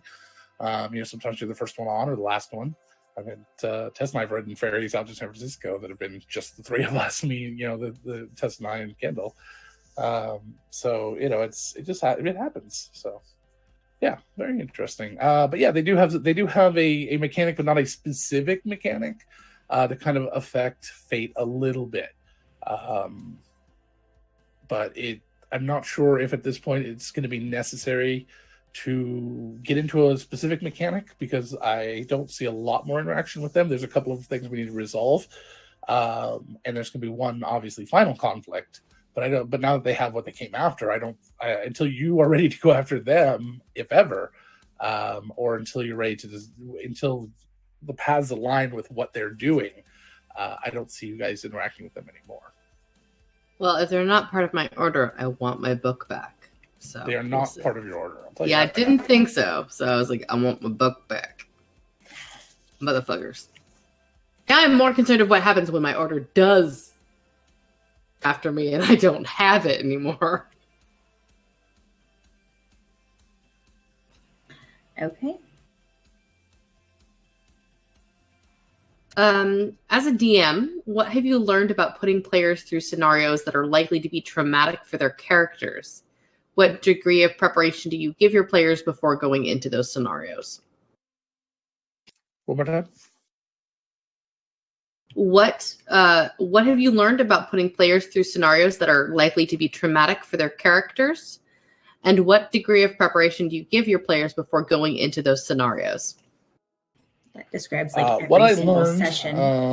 about putting players through traumatic experiences by Logan Bryce. No, was that you should check with your players before you do it. That's the big thing I learned. Lines and veils are an important place to start. Make sure you know your players' lines and veils. Watch for it early on with Gabby, which is probably the most player affecting impact I've had yet. Some of the things that I've done with Saldana affected Gabby directly because Gabby felt had a big connection to it. I won't go into any detail, but it was interesting because we had to check in a lot, and I checked in almost every session because Gabby was being attacked by an authority figure, and that can be difficult for a lot of us, but more difficult for some. And in that moment, I started seeing that it was affecting Gabby personally, and I had it kind of back off in game a little bit because it was affecting her a little bit much. So the big thing is, if you are not the type of person that can be aware of the emotional state, or you're not willing to ask about the emotional state of your players, don't push those buttons. Don't go there. Don't go that hard. You need a lot of trust from your players. You need to communicate with them, which is our rule number one.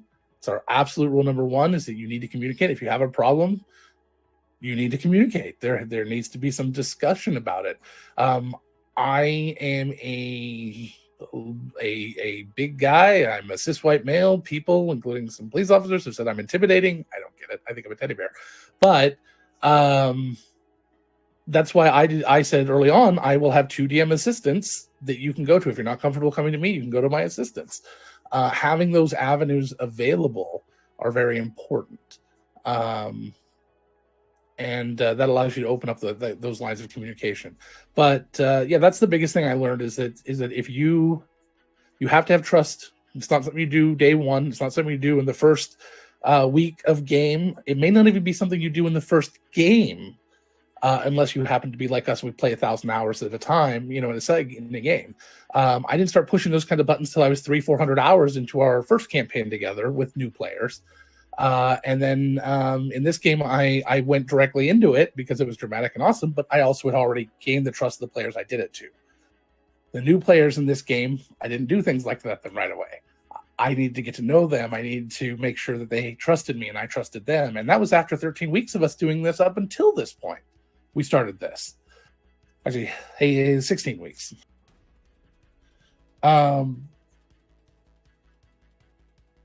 Logan is not kidding when he says that he does aftercare for his players. And comment to the safe, sane, and consensual by Fennec. As silly or as it may seem to apply a BDSM sub-dom kind of not silly. Silly is the wrong word. Is strange, perhaps, as it may seem to apply that mentality to a game. It is very much a safe, sane, consensual. Logan checks in with us. He has offered to do aftercare for the audience members. It's very much a important part of the game. I don't want anybody walking away from my game. My game, my DM style, the one that, and I didn't have this DM style before I met this group. I don't think that I've ever done anything like this. Tess, in the few years leading up to this, have you known me to really do game style like this since Tolas? No, it's something I learned how to do extremely. Oh, Heather, you and I have game together for a while. It's something I learned how to do and learned something I was good at in Tolas after years and years of DMing. I don't think I've ever broken a character as much as I did a lot of the characters in Tolas. And I realized it was a good game style. I loved it. I loved making them feel like that. And I checked in with them constantly to make sure that they were okay with me hurting them. And every time they said, yes, please, may I have another? And that to me told me that they liked it. They was doing something interesting and that maybe people would want to watch it.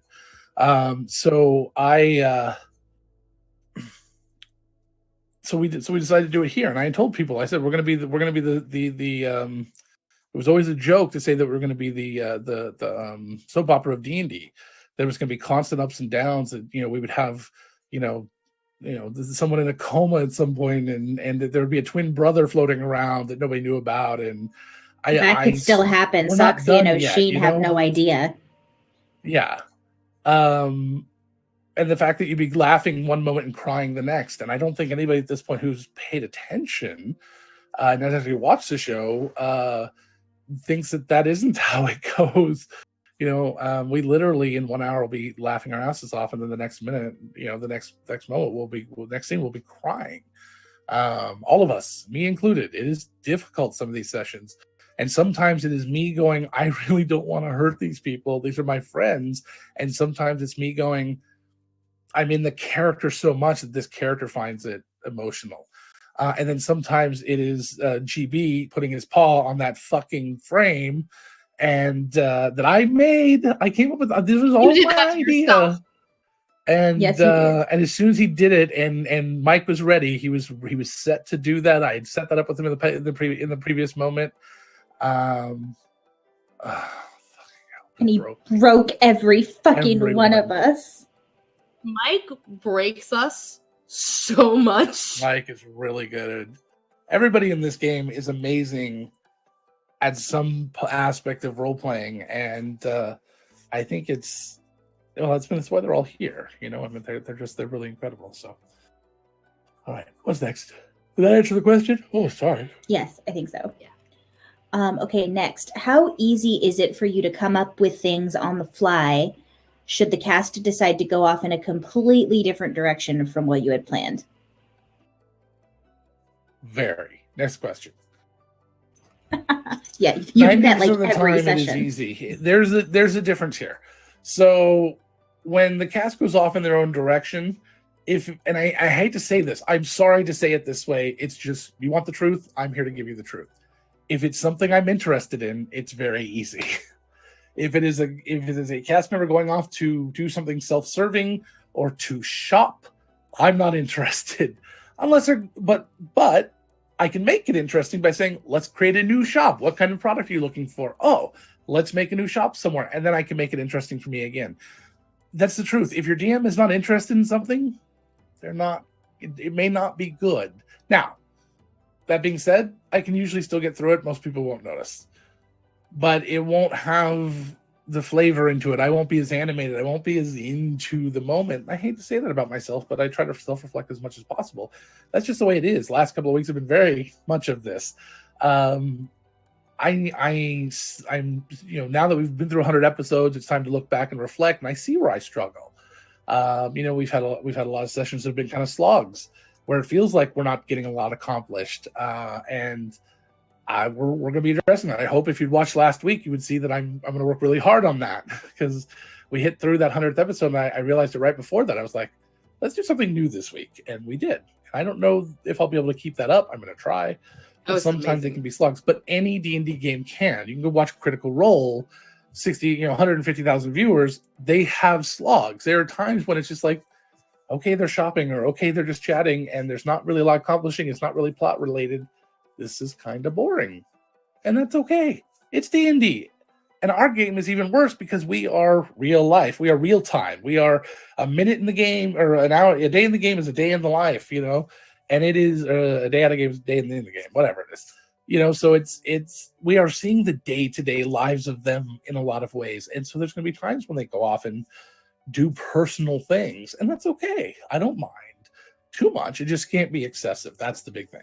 But when players go off in new directions, often I can find ways to steer them back, or create new things. Yeah, absolutely. Depending on what they're doing, where they're going, I can often create new things. The problem is sometimes you'll hit, like any writer, and DMs are writers in a way.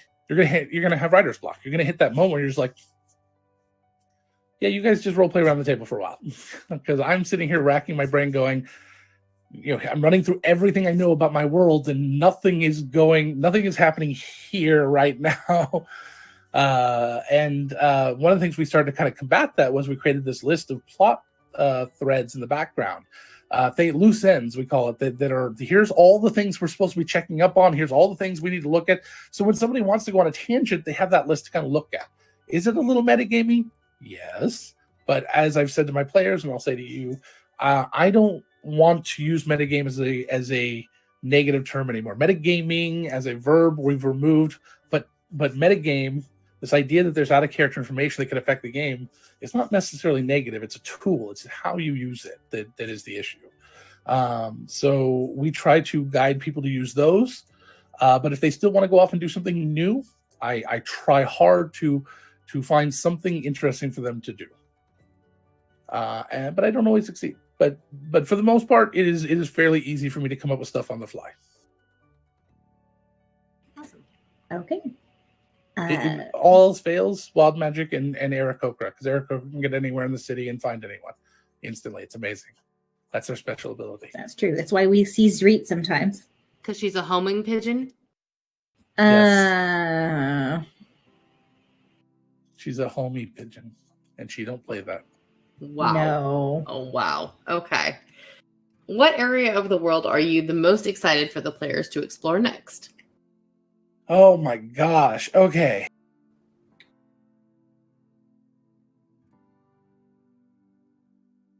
We have 4 major areas of the world that have been introduced.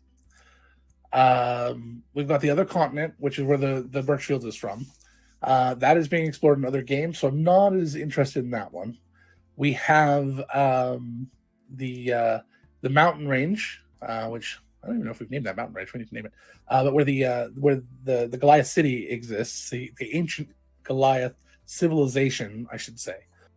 Then we've got that was probably a little down on my list too. Then we've got the Lamina Island, of course, which I'm very excited about. We also have the Kingdom to the north, where Owen is from. That Joe and I are working very hard on that, and he has some amazing ideas. I am very excited about exploring not necessarily just the geography or the culture, but the war itself and what's going on the border between the two. I'm very excited about that. I have a question for you about that, because Callie, his general thing is I'm from the north, and I'm in my head. She's not been from Soldan. Is she from that kingdom, or is she even further north? I don't know. We should decide that. But yeah, you're also from some small cults. Yeah. She's from a very small. I'll refrain from saying anything about anything in particular in our world. Never mind. I mean, I'm getting better at that. Yeah, no, I'm not. I wasn't sure if she was a member of that country or if she comes from a different region altogether. So I was going to say something about particular groups in particular states that may or may not necessarily consider themselves a part of the United States. Got it. That's but you can. There's a lot of them. You can just insert whichever one you hate here. It's kind of like that. The idea that your cult is like, we are above that. We don't exist in this nation. We have our own calling. And it's more important than any of man's, rules. Yeah, and that's kind of where I've been seeing Callie, because she's the idea that she belongs somewhere, like to a city or a nation, is very strange to her. But she's kind of into it. Sorry, I didn't mean to derail on that. I was just a follow-up question. How mad were you when you discovered how Lamina Island got its name? Where was I? You were in Safeway on the way to the car. You were getting in the car from Safeway. This was my doing, so I feel very proud of myself that he didn't notice. Fucking months. It was glorious. I gave Heather a lot of leeway,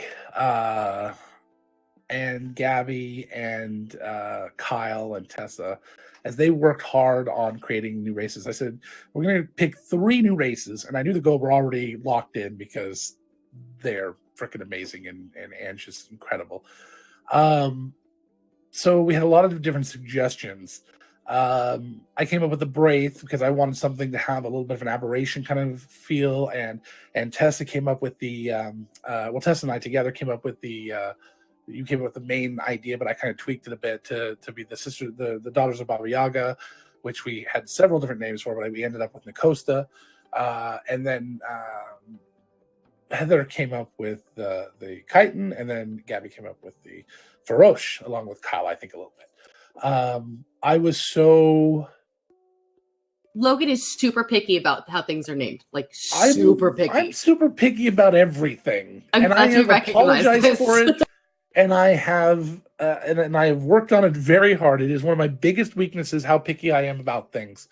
And I constantly apologize to all of every one of these people because I am very picky. Because I care a lot about how things are perceived. And I have some biases which are pointed out to me, and sometimes I realize up front. I prefer very European sounding names because I can pronounce them, not because I think they're prettier or whatever. I just want names I can pronounce because I'm going to have to say them 1,000 times in this game. If I can't pronounce it, we're in trouble. We have a god right now, the Chiton god, that is so out there that I was like, it snuck by, somehow ended up on a list, and I went, I'm never saying that name. What is it? What the hell's the name of it? Loxley. That one. My goddess. Heather showed me her character's name. What's your character's full name? I know, it's because no one's seen it. So her full name is, and I've been practicing, but I can't do it with like a bug accent or anything. So it's Slixkatal, which she doesn't use because no one can say it.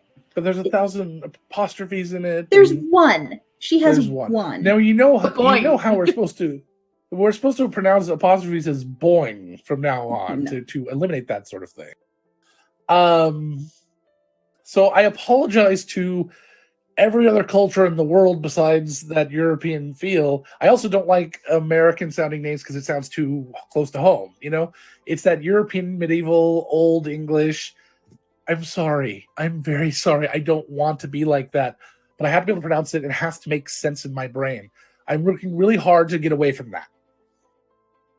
I also am very concerned about cultural appropriation, and if I grab names that sound African or Japanese or something, and all of a sudden it starts to look a little weird, and it's it's the token Japanese name. It's like I get really afraid of that. So if somebody has advice on how to deal with that, I would love to hear that. Anyway, that being said, they came up with this idea also, I hate bug races. I hate water races. Yeah, the Chiton almost didn't happen. I had to fight for them.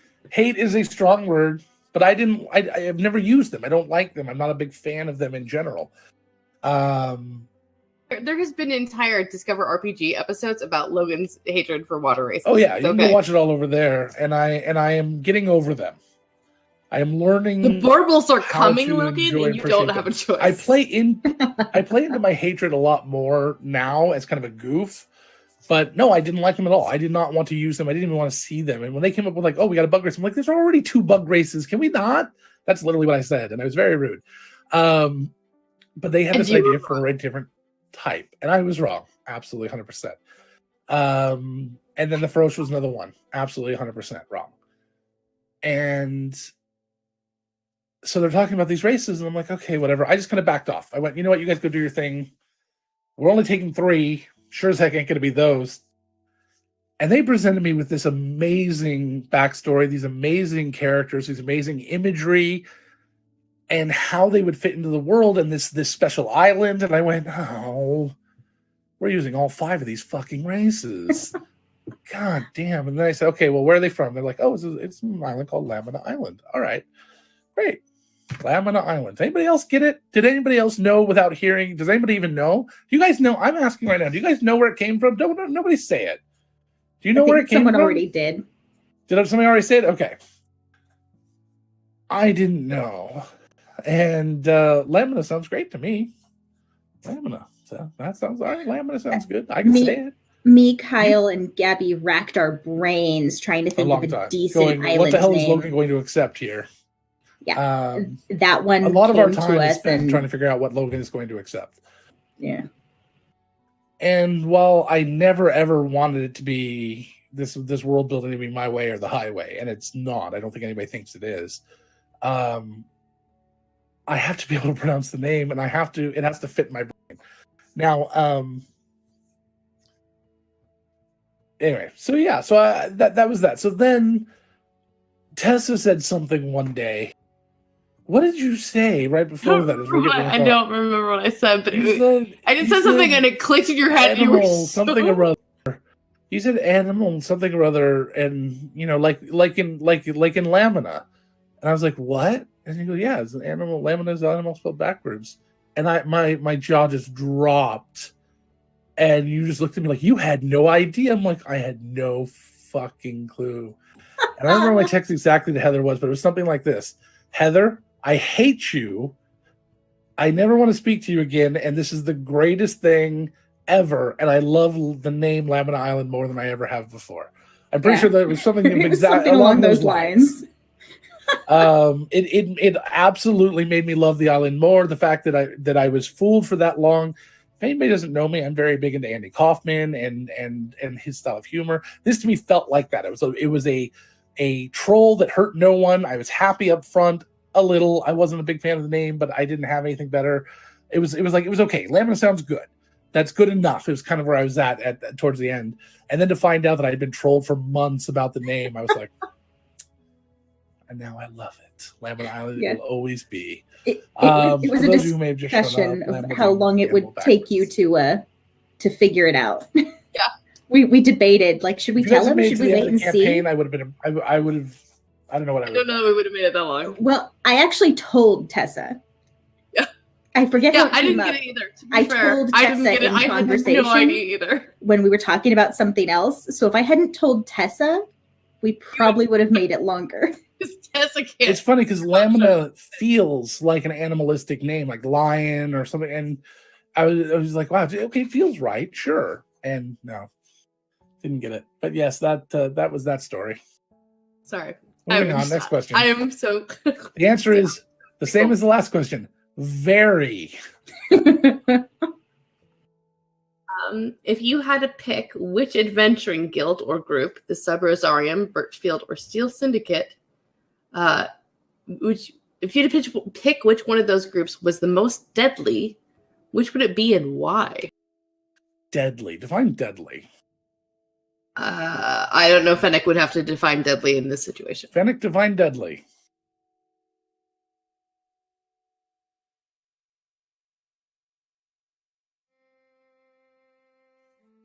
Dennick is also working, so I don't know if Dennick has time to find it. So. No, not happening. All right. I would say Deadly. probably the one you don't want to cross the most. I don't know. Well, I mean, the adventuring's a lot about monster hunting. It's about the number of monsters they kill, how quickly they kill, the highest profile people they can kill. I mean, it's really easy, able to easily defeat the heroes. Oh, I see. Okay, got it. So in an evil sort of way. So that answer varies. The party, I think, is the lowest on the totem pole, unless they have the full backing of the Sub-Rosarium, which would never happen. Let's never say never. If they somehow wanted to defeat themselves and overthrow the entire city with the Sub-Rosarium, or saying if they were out of the question, the Sub-Rosarium wanted to do it, the Sub-Rosarium could do it, or maybe they already have, politically. That's how they would do it. They wouldn't we want to kill everyone and conquer and blah, blah, blah. They just wouldn't do that. So they would do it politically. Now, for the other two, with no planning and no preparation, just a wake up in the morning, decide to conquer and kill the players, the Steel Syndicate absolutely has the edge. They have more people there. They have more abilities. They have more everything. They are just in a better position. Given time, however, if the Birchfield was able to call for assistance and they had the desire, they could easily walk in and pretty much own Cinderhaven one way or another. They definitely have the numbers if they had time. Now, they would need a month or so, maybe more, to get enough people over here to do anything. But yes, they theoretically could absolutely overthrow things. The Birchfield has become, in the past couple of generations, a very formidable force on the other continent. Much thanks to the future endeavors of the party, of the Shenanigans party. Or maybe not. Maybe that'll change. But this timeline, that's what it is. So I would say that the Steel Syndicate overall has the power to do it, but I don't know if they have the organization. And the Birchfield absolutely has the ability to do it, but I don't know if they have the will. But they definitely have the ability and power. We, at some point, Heather, need to actually record the Shenanigans theme song that you wrote, because Shenanigans will forever live in my head. It gets stuck in my head every time we joke about it. I wrote an earworm unintentionally. Okay. Next question. When you came up with Ash, did you have Owen in mind specifically as the champion? I had nothing. Ash was a throwback to our was it even a throwback? May not have been. That wasn't. Yeah, was he the big one? Yeah. Mike, but it was Mike created him. Mike came up with Ash. We were talking about just creating a library in some random thing, and we his contribution to our world building was this talking sword over the mantle, and I was like, that's a brilliant idea. I love that. So we brought him back for this because Mike was like, hey, is Ash still there? I'm like, oh, yeah, absolutely, Ash is still there. But he was hidden until the king was gone because he was a powerful artifact. Can you still hear me? Something went weird here. Okay. And so they revealed him and brought him back out of Mothball once, or hiding once the king was gone. And the first night, when they went to go hear the song tell a story, I had no idea they were doing that. I had nothing prepared, so I very quickly typed up a couple of notes and told that story, just pretty much on the fly, and that solidified a lot of what type of thing this was. And then Joe came to me with the idea of Ash being his patron, because originally when he talked about wanting to be a warlock and multiclassing, I was thinking it was going to deal with the Shadowfell. I was actually thinking it was going to be the King of Secrets, He mentioned Ash, and we talked a little bit about it, and we decided Ash was the best option. And then Mawblade came around, and the connection solidified. That we're starting to see that this connection between Mawblade and and Ash, which was only hinted at, but we call that foreshadowing. Ew.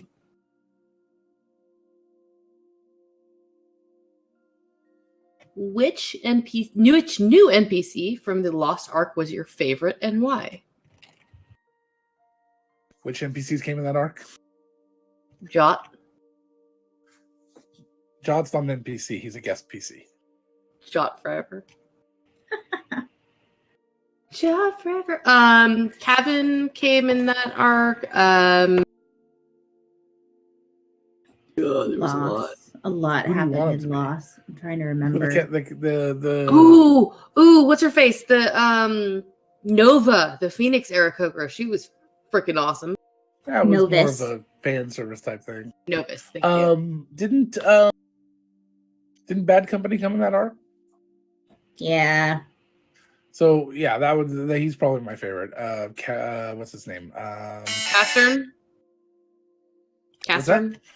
Castron, yeah.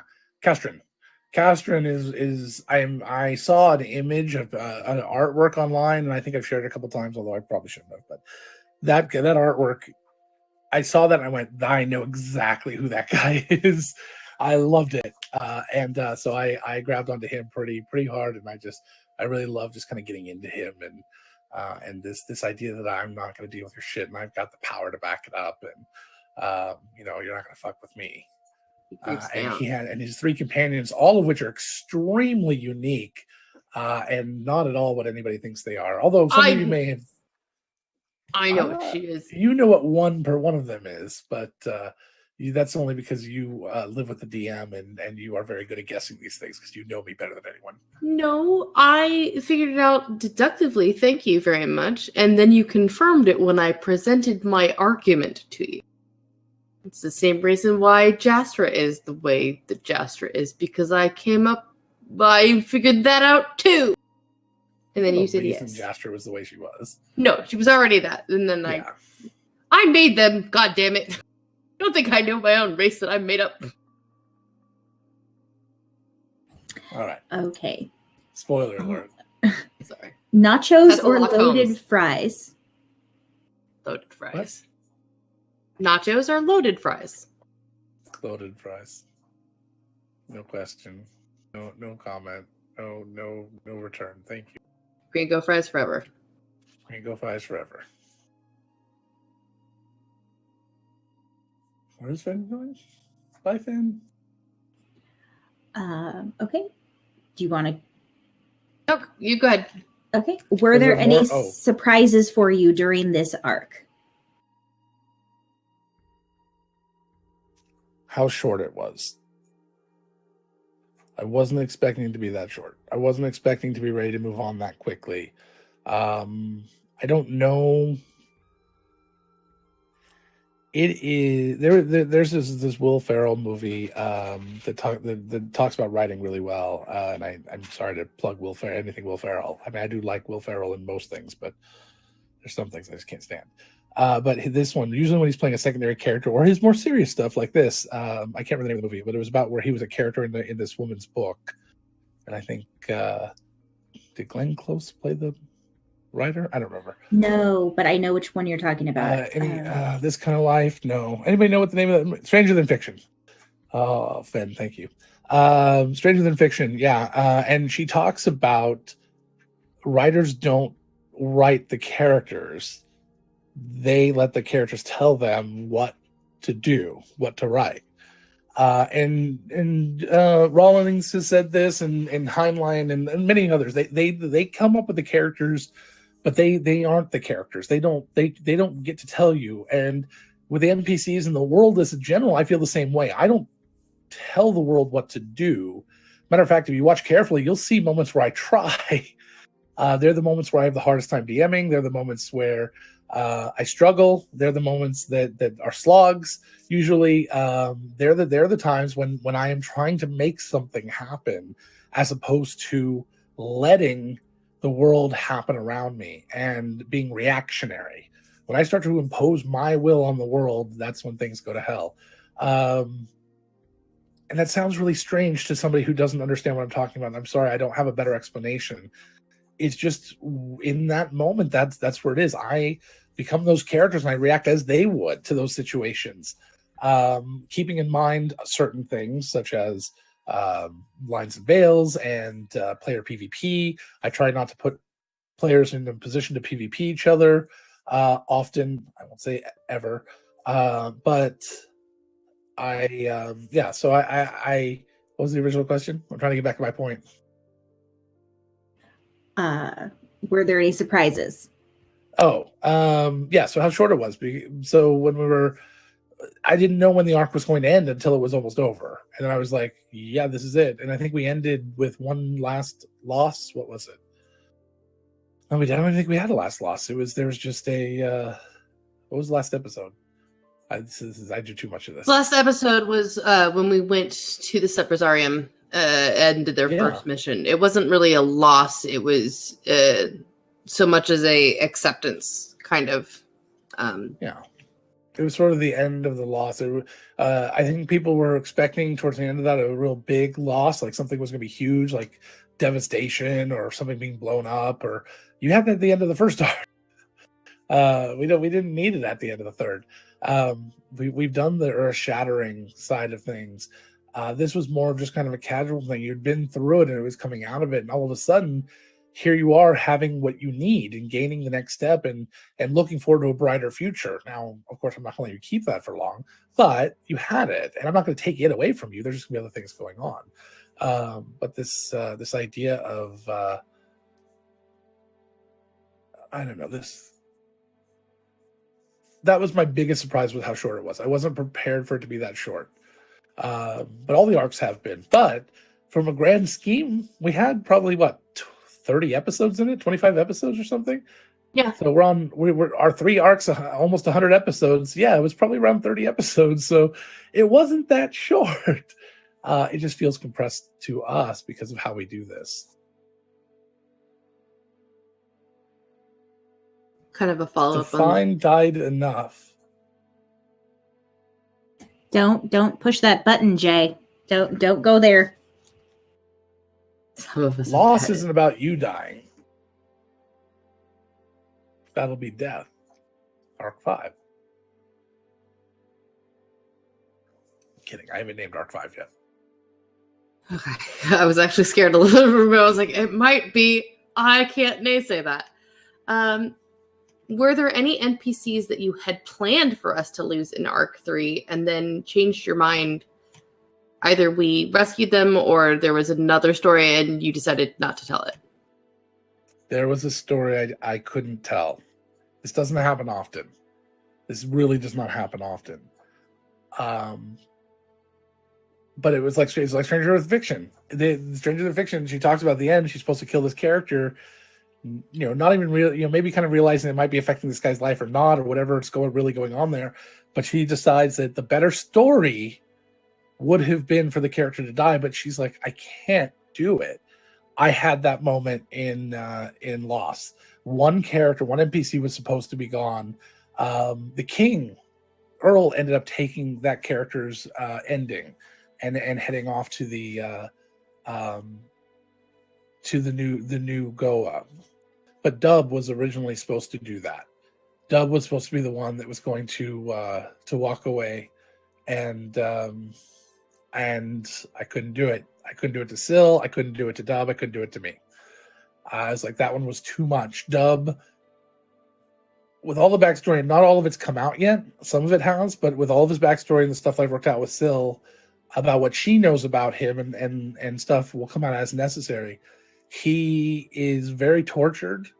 He's got a great home life. His family loves him very much. You're going to see some major changes in him now. But he has been tortured, and he has a lot of what my brain went through high school. but without the tragedy and the horrible afflictions of being possessed by dream demons. But maybe I was but Dub was supposed to be the one to go and commit assisted suicide, which we don't like to touch on suicide too much, especially with who our sponsor or our charity of choice is. But sometimes it's important to talk about this idea that people give up, people lose hope, and we need to be aware of that. We need to talk about it. We need to work with them. But in the end, I decided that was not the person. That he had so much support around him, and that even though he was done, he was like, I can't do this anymore. I couldn't go through that. And I couldn't even go through him talking about it. Maybe because he was too close to me and what I went through during that time, and I just didn't want to relive a lot of that. Or because, Syl is such an innocent that it is so hard, even though she's a barbarian and all this, she still is very innocent. And she's sweet and wonderful. All she just cares about people in a way that not a lot of people do. It'd be like doing it to GB. It'd be like taking away GB's favorite bone. I mean, I just couldn't do that either. He gave it away, but whatever. And didn't he tip somebody on Christmas night the bone? Okay, yeah. That wasn't his favorite. All right, let's be clear. I couldn't do it. But yes, absolutely. Dub was supposed to be gone, and I couldn't. Not in that way. I'm not saying it would never happen, but not in that way, not at that time. And that's okay, because I had this big looming Chekhov's gun, if you're familiar with the term, of this Goa talking about assisted suicide. I knew it was going to be someone they knew. And with the last time that Saldana spoke with the king, I realized it was him. It was in that meeting that him sitting alone on top of his castle crumbled, with the beard and just the stubble and having lost Amy and having lost everything. And then it was that moment that that I decided that was when he would have decided to go. And yeah.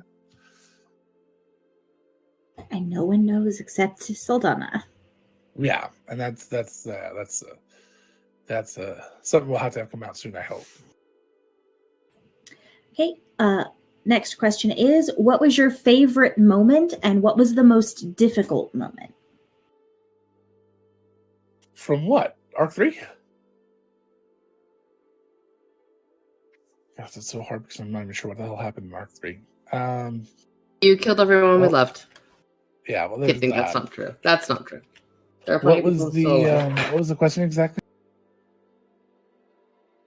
What was your favorite moment and what was the most difficult moment? Probably the same moment. The opening of the arc. Having to, right as they triumph and succeed in closing the gate, knowing that it's going to be probably one of the most, it'll be the most bittersweet success they've had yet. When they succeeded against the king in Arc 1, it was, it was at Arc 2, sorry. Whatever that was, I'm sorry, my brain's not working. Whenever they succeeded against the king, the tragedy there was not hurt as much as it was upset or guilt or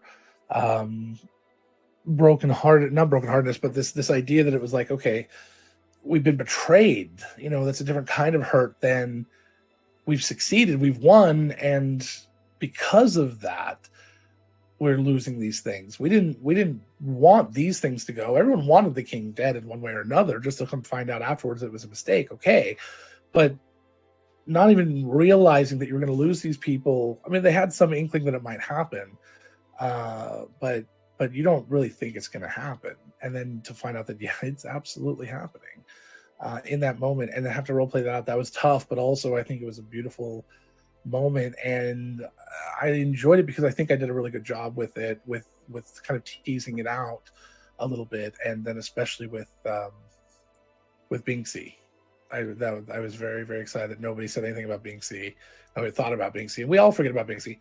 I forget Binksy's there, and then to have them finally look for him and find a feather sitting there, the owl feather. I was just very, very.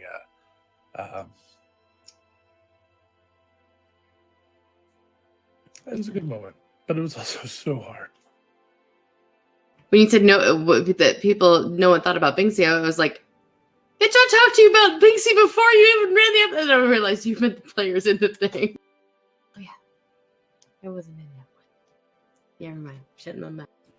Yeah, that was a hard one. Good. It was good, but it was hard. Yeah. All right, next question. Do any of the NPC? A lot of the characters have playlists or things like that we talk about and use to kind of get in moods. Do you have a playlist or a song for any of your NPCs that you listen to get in the mood to be them? Sad, boring answer here. Nope. I don't listen to music in those ways. I am musically inept in a lot of ways that includes that. I don't hear the music when we're playing for the most part. That's why we go from one genre to the next and people have to remind me to change it because I am so focused. It's doing nothing. Occasionally, if I have a moment to breathe and step back, I'll hear it and be like, oh, that's not right. And I'll change it. But for the most part, the reason we change music is because people tell me that we need to change music. No, I don't really have a lot. Now, that being said, occasionally I have fun doing little, putting little playlists together or something. I mean, I haven't done any for these, but I've done it before. And I might have those out there, but I don't like listen to them to get in the mood or anything like that. Sorry. I'm a little disappointed that you didn't say that you listened to Glitter and Be Gay before you played pinball. That makes me sad. Glitter and Be Gay is a song from the opera Candide, which is all about love and the glitter of jewels and diamonds and the affection of these men. And the affection of the two men who hold this person's heart. So it's Raining Men is a good one. Yes, it would. Yep. Okay. Sausage Party. Oh, God. Next question. Are you surprised there wasn't more destruction and death in Arc 3 given the title of Loss? All about that bass. Sorry. Am I surprised at what now? More death and destruction? That there wasn't more death and destruction in Arc 3 given the title. No, I thought it was the exact right amount of death and destruction. But I even commented on that a few minutes ago. I'm not sure what people were expecting. I think some people were expecting a big explosion at the end, like, okay, this is going to be huge and something's going to happen. We're going to lose lots of people. I wanted it to kind of feel that way. I wanted people to think that it might be something large and there might be something big because I almost wanted them to kind of lose sight of who they lost. And then when it was over, they have to go back and kind of reflect on it a little bit and go, oh, so that was it, huh? And then, wait, what did I just say? Why do I feel relieved that there's not more? Fine, but I look back and you lost a lot of very important people. Now you gained one of them back. But other than that, you lost a lot of important people and a lot of good friends. It's just hopefully a little reminder that just because the war against the king is over doesn't mean that it's over. It doesn't mean life is over. It doesn't mean death is over. More is to come. And it's only going to get worse because, well, this is my game. Accurate.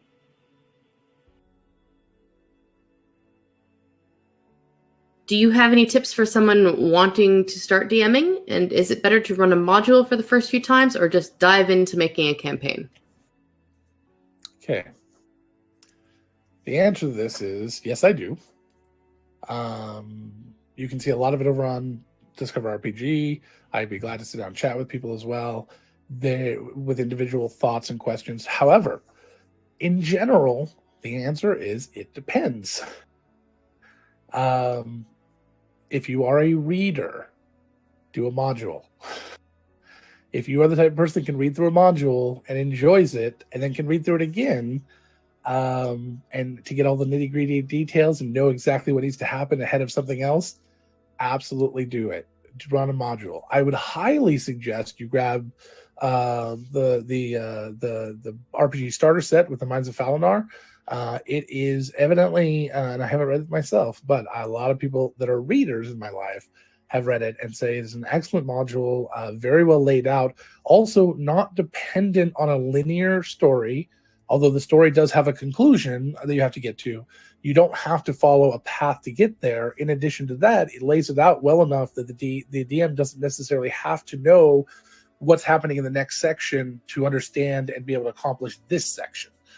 Which is very important. If I was to ever write modules, that is a requirement for me. Is that you can't have to know what's going to happen on page 90 to be able to accomplish something on page 3, because that's where I struggle with modules. And a lot of the older modules, especially 3.5 modules, they were all like that. Is if you didn't read the entire thing, you could not run the module efficiently. I run modules page by page. So I go through 3 or 4 pages like, oh, you're going to go to this place. It's almost like a choose your own adventure, but then I add my own flair to it.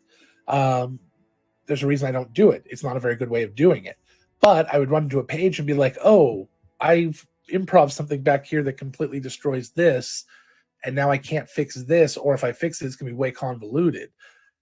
You run into those issues when you're running a module if you're like me and run it page by page. So if you're a reader, if you can learn by reading and you enjoy reading, do a module. If not, do your own thing. Make your module. Some people learn by writing it down. Sit down and write a module.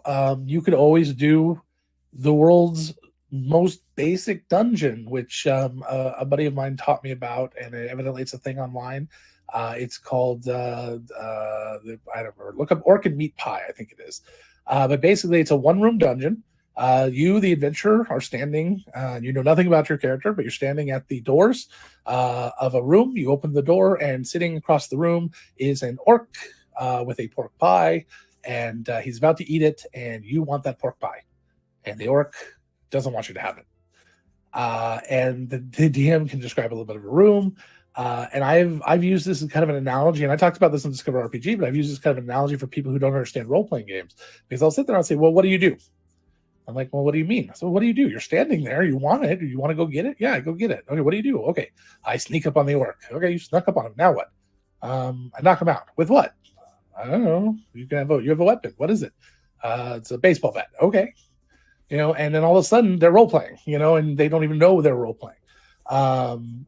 You could do something along those lines. Keep something simple. Also, as a DM, one of the biggest things I've learned, and it was very hard up front, and you may not really believe it based on this interaction, know when to stop talking. We had a guest, Kyle Gold. We've had one. He's great. We had him twice though, so I think it counts. We had a guest, Kyle Gold, and one of the compliments he gave me after the show, and I told him up front I was very worried about having a guest. I've never had a guest in a game before. I've never done this. I don't know what to do. It's one of the areas I have zero experience. And he came in and we took care of him, and he said we did a great job. And he said one of the things that he was very impressed with was that I sat there for an hour and a half and didn't say a single thing. And I said, what do you mean? He goes, you let us role play for an hour and a half. And I'm like, well, yeah, you guys need to get to know each other. And I mean, I do that all the time. And he says, that is an advanced DM thing that not a lot of DMs know how to do. They would have interjected. They would have had NPCs come in. They would have had something happen. I'm like, you don't need to know any of that. That's the point. At the moment, there was even NPCs at the table. They didn't need to interact because the players were getting to know each other. Know when to step back, and then know when to jump in. If the conversation is not interesting, or it's floundering, or somebody looks extremely bored, it's time to jump back in. So kind of paying attention to those things is important. The overall, make sure your players are having fun. Check in with them. Stop the game every hour and ask how people are doing. Every time there's a break in the action or break in the RP, say, okay, guys, how you doing? You want to take a break? You just grab the restroom, have some snacks. Don't do that every time because then you'll do it a lot. But, once an hour or once every other hour, check in and just see how they're doing, see if they're enjoying it. And most of them will probably nod and say, yeah, even if they're not feeling that way. It's our nature. But don't assume that they're doing that. And sometimes they'll give you feedback, and maybe they'll want to save the feedback for after. But be open to feedback That's another thing. That's a big thing. I try to show and tell my players, show and tell, that my feedback that I'm open to any feedback and criticism. I may then have my support staff, my wonderful wife and one of my best friends, either Heather or Angela. I may then go to them and be like, "What the heck are they trying to say here?" And then they try to put it into a frame that I can understand because they know me better. But to the person, I try to be open. I'm like, okay, I'm trying to be understanding. Don't ever get upset about any constructive criticism. Somebody's like, "Hey, you suck. You're not Matt Mercer," or whatever. You don't need them. Get rid of them. And Matt Mercer said the same thing, so you can go look at his tweets about that if you like. We get I've seen a lot of complaints out there about people like, "Well, that's not how Critical Role does it." And my philosophy, and it's the same as Matt's and Matt Colville's and all the rest. Good. Your table should not be like Critical Role. Your table should not be like anybody else's table because it's yours. Make it your own table. Have fun. Watch out for bad apples. Make sure everyone else is having fun. That's all. That was a lot of first-time advice. I'm sorry. All right. Anyone? Am I helping anyone? Sorry. Yes. Is anybody there? Yes. Autumn was taking notes the entire time you were talking. Autumn. I saw Autumn's art the other day. Art process. That was amazing. Autumn was streaming. It was great. I wish I could have listened. I was in a meeting. I'm sorry. Autumn has a channel now. You should all go follow it. You should. Indeed. Is there still exploration to be done at the castle's foundation at the top of the cliff? Who's asking? Zach? All right. It's a player. That depends. Do your players want there to be? It's not sunken treasure. It's technically owned by the city. I'll put that out there. If there's anything there, I don't know yet. That would be a great question to find out in character. Theoretically, since I kept forgetting that when you push a castle off a cliff, you don't take the basement with you. Because I almost put the basement in there several times down under the water. I don't know how I was doing that one. Theoretically, yes, the entire underneath has yet to be explored. That's not a terrifying thought at all. Right? Okay, next question. This one I think is kind of interesting. I'm excited about this question. Yeah. If you had to pick one of the homebrew races of Vale to be, which would it be and why?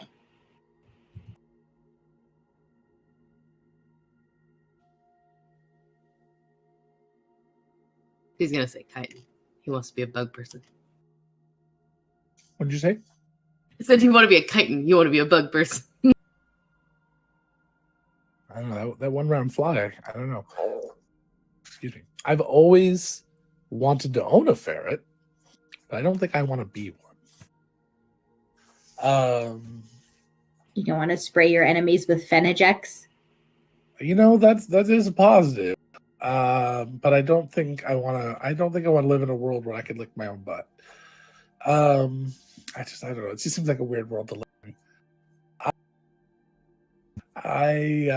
Let's see here. So that leaves the Braith, Nicosta, and Goa. I don't know. I enjoy eating, so I think Goa's.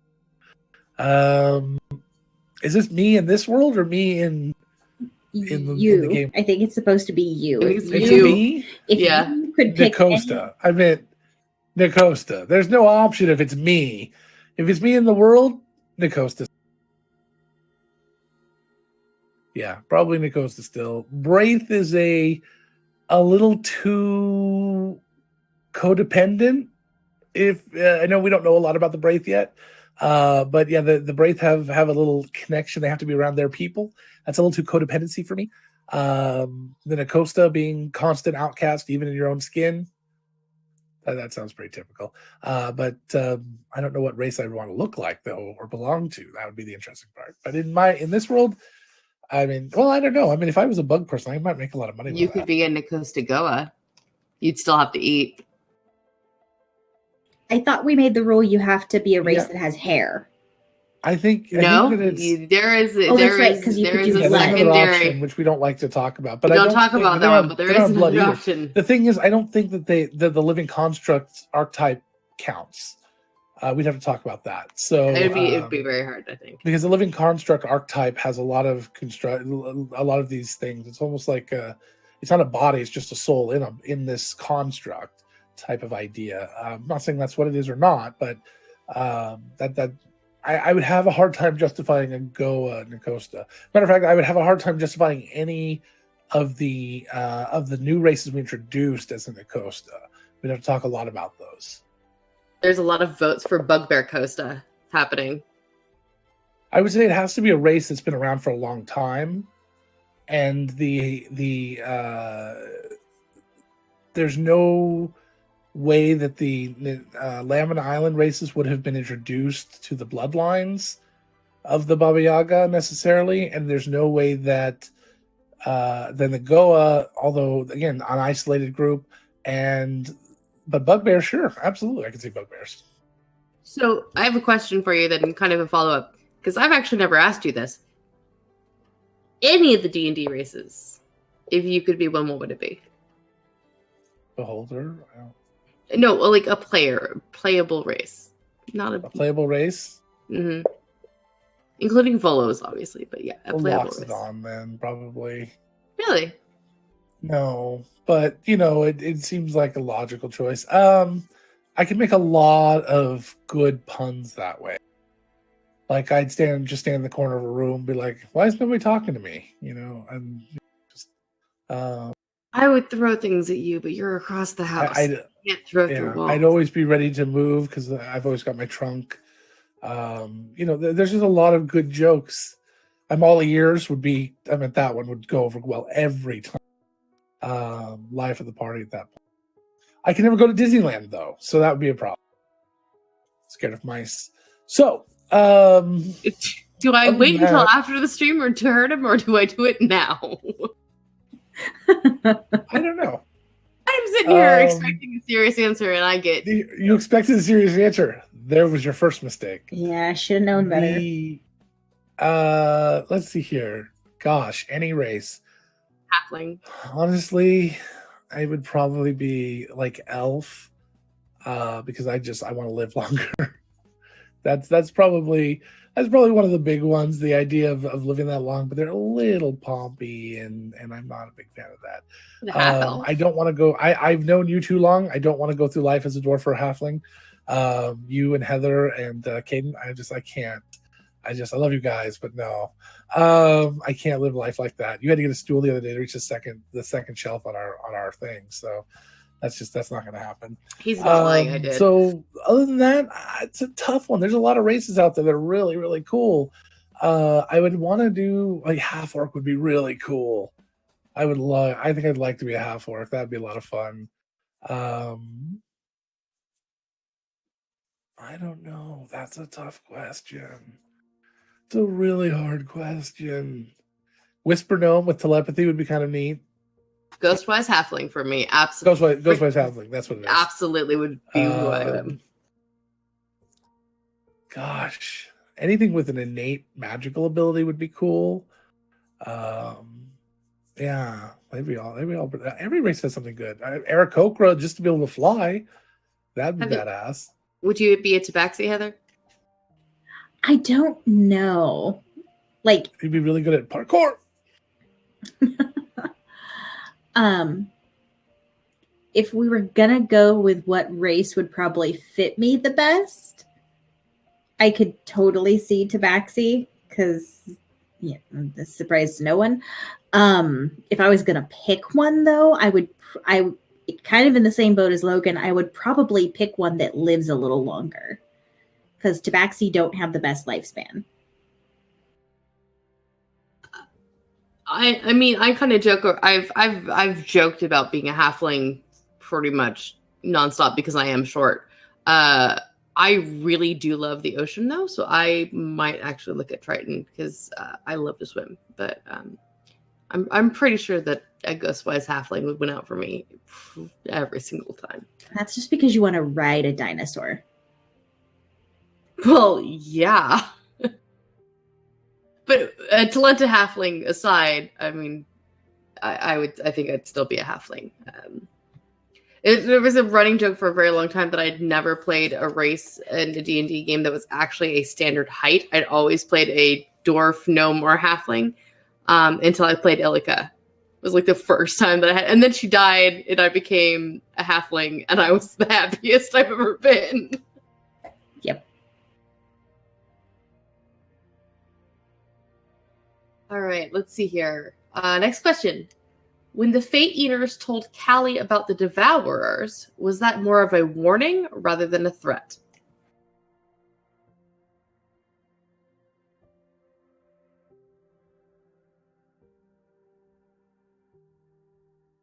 Oh. Define the difference. Were they warning her of the coming of the Devourers or threatening her with them, I guess, is more of a... Was it an active threat or more... a fact. Okay. Yeah, I kind of thought that. They were stating a fact. Okay. Were the camellia dials in the arena fight supposed to be a red herring or just a coincidence?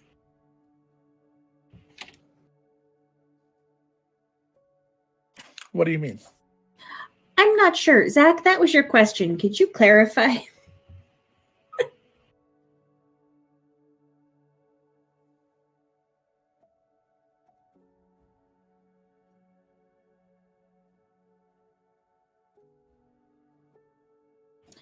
Got it.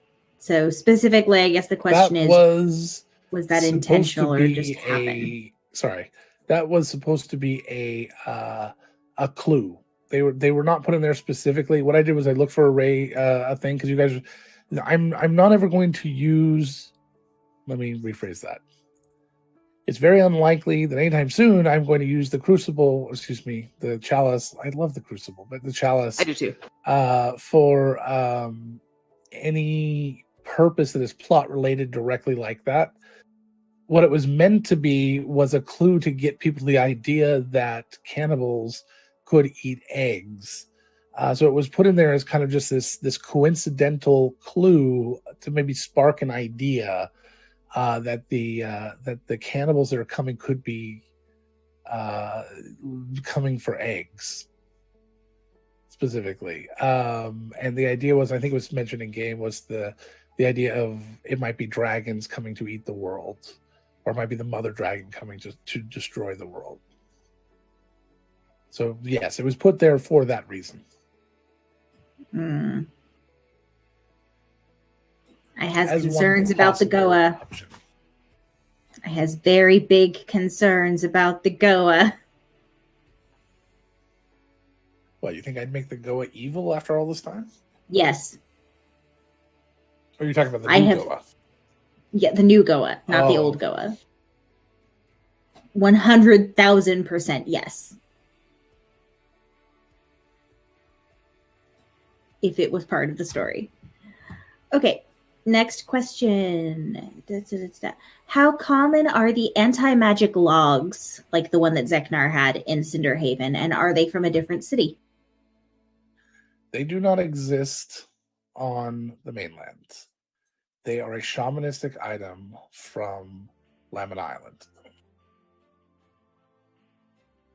Very cool. Or at least they're created by, it's a very special ritual that shamans on Lamina Island can create. There's not been enough exploration of the island to have it become mainstream over here yet. Nice. I do hope we have a resolution on that plot line next week. I'm very excited about that one. Well, I think there's been enough time that's passed so we can talk with the dead. 10 days, so you'll have to do the math. Yeah, it's been long enough at this point. From Zach. Kyle. Yeah, I saw that. I was choosing to ignore it. Why was Primeheart attacked by trees as they made their way out of the celestial plane? Well, after a very inspiring speech about no wrong answers by the person whose realm, whose will the realm bows to, no pun intended, actually. You then went out and berated one of your party members for making the quote unquote wrong decision. And so the realm felt that and decided to turn against you mildly.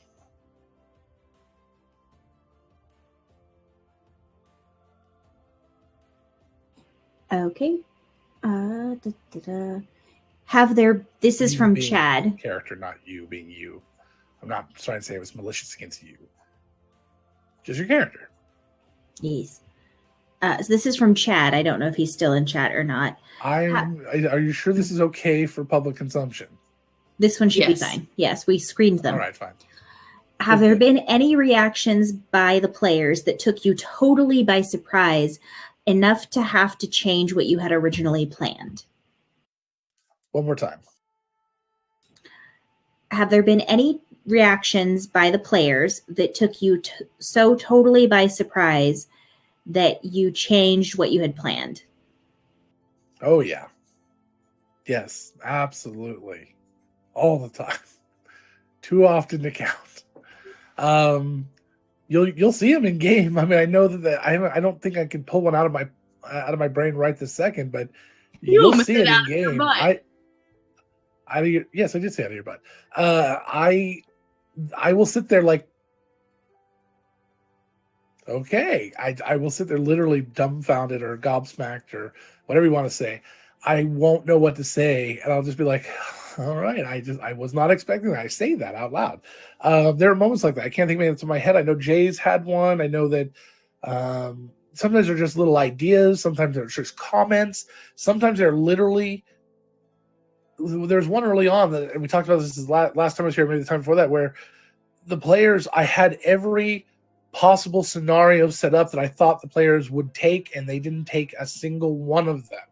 It baffled me. It threw me so much because I thought I knew these characters. But the decision they made was so logical that I went, I can't even be angry. I mean, I can't. It's amazing. It had something to do with Nathan. I'm trying to remember. I can't remember what it was. But yeah, there's been all the time. Literally happens every arc, if not every month, if not every week almost. That there's something, maybe small, but it surprises me enough that I go, all right, that's not what I was expecting. They're not all good. They're one of the ones that I can talk about, the ones that surprised me. There are a few that have surprised me so much that it shocked me in character.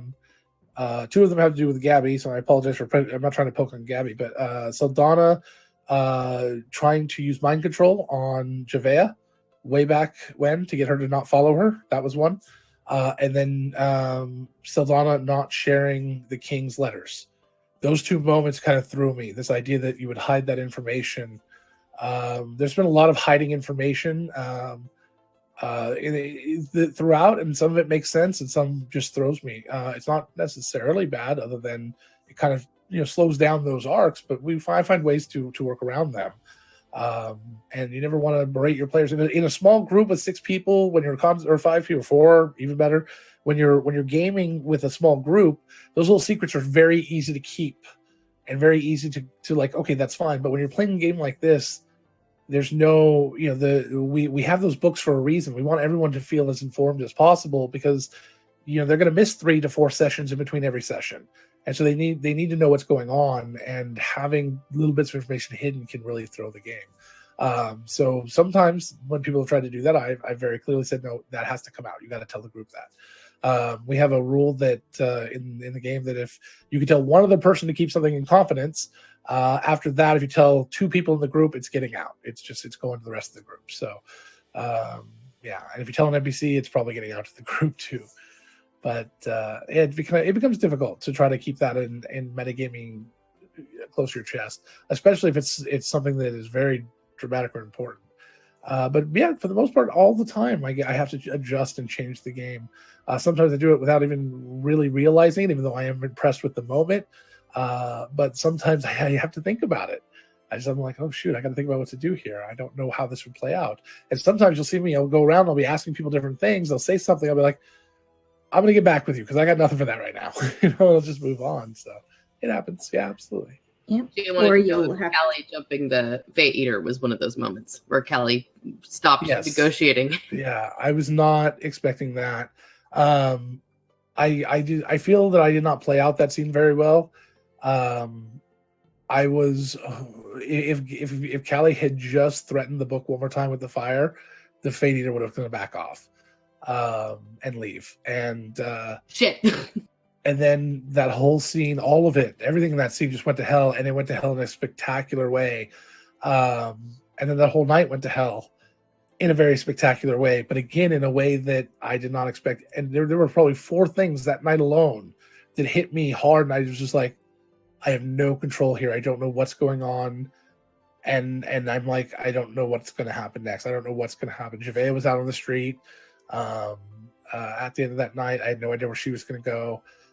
Even though she had a lot of offers, there's only one person she wanted to be with, and that person didn't want her in her life anymore. And then, at least not in the capacity of the way they were. Then, you've got the fight between Ocean and Callie. There was nothing between Jay and Tessa, but Ocean and Callie are totally cool. That fight, that upset there, and then Pinball having to be like, okay, you didn't back your friends, really? But like, okay, well, I'll support you in anything you do. You got that kind of dynamic of him not really understanding, and there was a lot that changes in those moments when somebody, especially in those moments of those fights, when somebody does something selfish, and that's what Jay being selfish. Like, I'm not sacrificing my life for your book, which is not necessarily a bad type of selfish. But no, O'Shane has a. And Tessa's like, I'm not giving up this book. You're going to have to pry from my cold dead hands. Selfish. It's hard. It is tough to deal with those moments sometimes, but they're also what makes some of the best story. As long as they're done well, they're done right, and they're done at an appropriate time. And everything that happened that night was done that way. It's a great session. If you watch the last 20 minutes of that episode, I don't know what episode that was, but that was very well done across the board. I am the first person to say that Callie is not always the most altruistic person. Callie can absolutely be an incredibly selfish person. She tries not to be, but it doesn't mean she doesn't have her hangups. Yeah, I've seen us throw you for a loop before, and sometimes it means you have to look up rules. It's not even that you're like, oh, I would have never expected that. It's just like, shit, I don't know what those rules are. Like the Autumn mentioned the bags of holding the other night. We were like, we got to look that up. Oh yeah, those bags of oh my god, the bags of holding. That was a great idea. All right, we've got 2 last questions, so I'm going to say last call for any questions, and then we'll move on to shipping because we're already at 10 o'clock, and the goal was we were going to try and keep it under an hour and a half, and we're not quite there, but we're a little closer than we have been in the past. So, also the AMA episodes are very hard to keep shorter because there are lots of questions. So that's okay. So this one is also from Chad. It's kind of a silly, fun one. Who is your favorite character and why is it Rosie? From Chad. Why is Rosie my favorite character? Let's see here. Rosie is adorable. I love the dynamic that she has with her with the people around her. Recently, it's been a little bit strained, but she has for a goblin, for somebody who came from a background that she's come from with this cannibalistic horde, which may be making an appearance sometime soon. This idea is the idea of her juxtaposition against that is very unique. So I really like that about her. Favorite character overall, though, unfortunately, is not Rosie. It is definitely, and I'm sorry to everyone, Syl is 110% my favorite character in this game, only because Pesk left. But Syl and Pesk were tied before that. I keep trying to bring her GB is a back. close second, but only because how can you say no to GB? How can you say GB isn't? No, every character in this game is amazing. Syl, I have a real soft spot, mostly because I spend a lot of time with Angela. And we talk a lot about Syl, and I know more about Syl than I know about any other character. So that's probably a large part of it. Also, she's sweet, she's friendly. She doesn't I don't know. She's just innocent. It feels, and she reminds me a lot of like Juvea, but as a barbarian. And Juvea is just, sweet and innocent and adorable. And unfortunately, that's an honest answer there. But I love all of it's very close. I love all the characters. I love all the little beans in this game. I will say you did almost riot when Pesk left. You were not happy at the juxtaposition of how different Callie is from Pesk. Callie's my least favorite. I know Callie's your least favorite, and that's okay. I love Callie, but again, it's a scale. It's like 0 to 100 love. Everyone is in the 99th percentile, and it's except for Callie. It's just a range. No, even Callie, it's just a range. And Callie, it's not the personality that I like. I don't know what it is. It's a little different than I normally play. I don't usually play. It's a little different than you play. It's a little different than the thing. So I don't, saying something's your favorite or your worst favorite. It's like tomorrow you ask me again, it'll be different answers. I promise you. In this moment, right now, thinking about it, Callie, of the characters that are still in the game, Callie is one of those that I don't get yet, that I haven't been able to connect with. For me, this is for me as an observer. As for Syl, I can connect with amazingly, and I love everything about it. And then everyone else falls in between. But it again is such a tiny scale. But if I had to quantify them, thanks for the question. If I had to quantify them, that's kind of how it would look. For the record, anybody who's like, "Oh no, he hates his wife's character," I know that's not what Logan said, and I am aware of Logan's issues with Callie as far as connecting with Callie. I am extremely, extremely happy about the Afro-Callie. That took a while. That was very happy. I had a hard time connecting with Yoth. I had a hard time connecting with Nyx. These are characters I had a hard time connecting with. No, that doesn't mean they need to go away. I just realized I named all the characters that have left. That's not what they're not. Callie's not going anywhere. It's not what I'm saying. It's just that sometimes we find certain characters fit better for us and some don't. So that's just life. That's how it is. Although I after good or bad, and my opinion about which character is the best or whatever doesn't matter. They're all amazing. Mo is the best character, hands down. Mo is the best character. Just Mo forever. Yes, Mo forever. I want Mo on a T-shirt. It's coming. It's coming. Mo merch is coming. Mo merch is coming. Although singing last night as Pesk was kind of fun.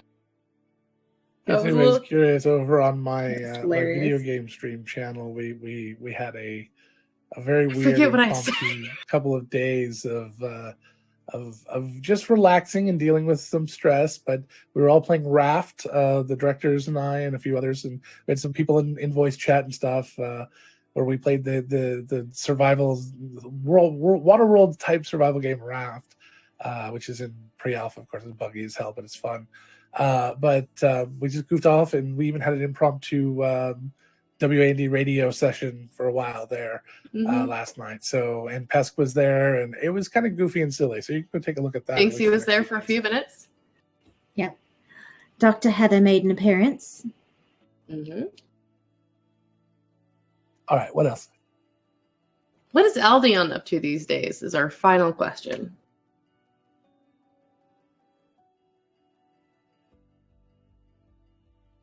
Not much. Not much that I have laid out right now. When NPCs disappear, 99 times out of 100, it's because they're just no longer relevant to the plot lines. They'll come back when they're relevant. Yes, that's true. In a game like this where we have... In a game like this, we're taking a much-needed vacation. Much deserved. In a game like this where we have over 100 NPCs, keeping every NPC around is impossible. I have to focus on the ones you're going to see the moments of the ones that are important. It's like being on a daytime sitcom. Sometimes Kimmy comes over, sometimes Kimmy doesn't. Until you get in the later seasons when Kimmy's there all the time, but whatever. Sometimes they go upstairs, never come back down. Sometimes they go upstairs and they never come back down. That happens too. Well,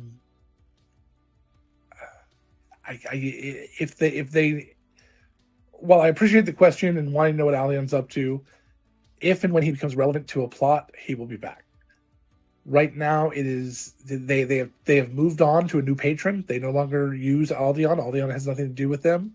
Aldion has actually turned over the other two books to the Sub-Rosarium, where I think maybe he will, with the character's permission. I think he's going to ask them first if they want it or they want to turn over to Sub-Rosarium. But because that's where he got him from. So it's technically theirs. So, I mean, it's not like, can't be worried about if they're going to do anything unscrupulous with it, because that's where he got him from. They already did. If they wanted to have a transcript of it, they already have it. So maybe that's why they decided to use you guys. They knew all about you. Who knows? But yeah, unfortunately, I just can't keep everyone relevant all the time.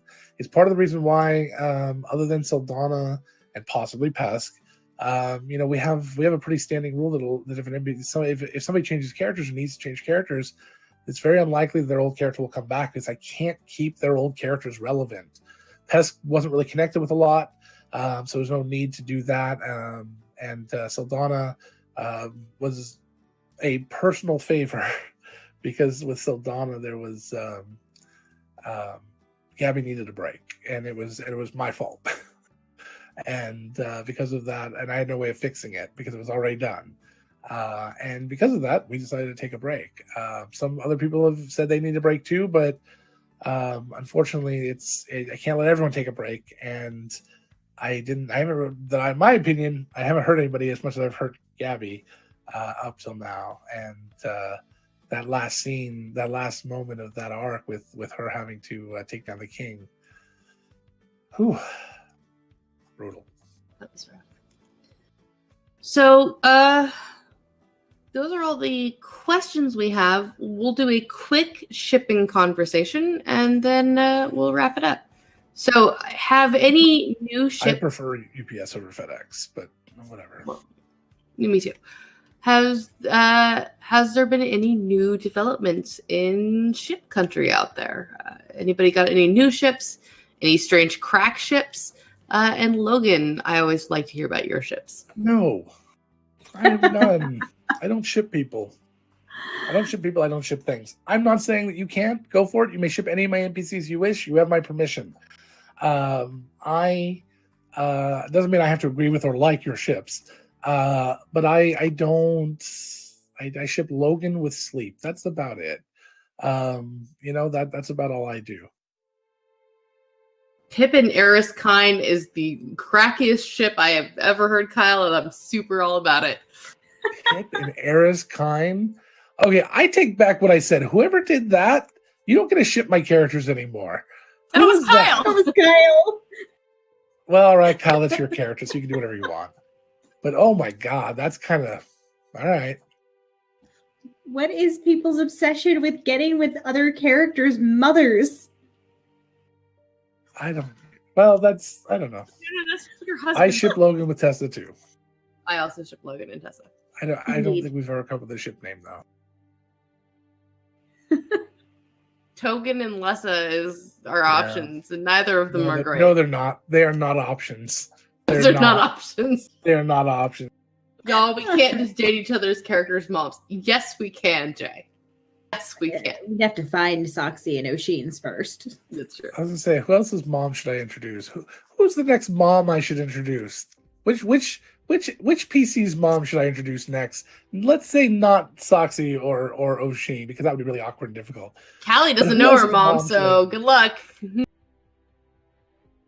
Callie doesn't know her mom. Should I introduce next? I'm thinking that somebody should get a taste of their own medicine, and we should bring in Lark's mom. Lark's mom. Lark's mom. Lark's mom. Who would she get with, though? Or maybe Lark's dad. Can I just say, the moment where Joe is describing his nightmare and he talked about his... You cut out. God damn it. I was saying something cute, too. You were doing so good. I was saying, can I just say that the moment where Owen was describing his nightmare and he was talking about his two dads, like, made my heart really happy. It made me... I was really pleased with that. I was like, oh, that makes me happy. Good. The nightmares across the board were pretty good. There were some really deep ones and very, very disturbing ones. You all did a very good job. The RPG Muppets are Logan in my ship name. How I'll take is that it. a ship name? I'll take it. It's okay, but I'll take RPGM.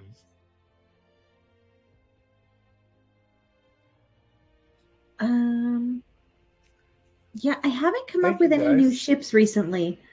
This arc was not focused on lots of happy, we love you NPCs. No, you know what? I take it back. I mean, Jot and Zreet. Jot and Zreet. All right. That happened. Yeah, we're aware that happened. Only because Daisy's taken. Jot and Daisy would have been good too. I could see that. Yeah. But yeah, Jot and Zreet, that was interesting. I'm also I'm liking the idea of Connor Ivy, even though Callie's currently sleeping with Connor, but I mean Callie shares, so it's not whatever. I don't know that Ivy does, so yeah. I like Connor Ivy.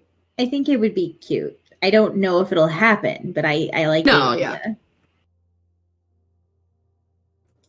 Very true. That's K Prime, I'm always down for K Prime, so. That's a thing already. Yeah, I know it's a thing. Stroop and Ivy is an interesting ship, and I also like that, Kyle. No. Ivy, nobody's good enough for Ivy. That's the problem, is Logan is sure that no one is good enough for Ivy. Callie finally got to have her smooches with Afra, so she's very, very happy about that. And so is Tessa. Yep. But Stroop trying is amazing, and I love it. Okay. All right. No. I was okay. So I'm going to do a little meta shipping. Okay. Forgive me, Kyle, but I have to do this, and you'll understand. So if Callie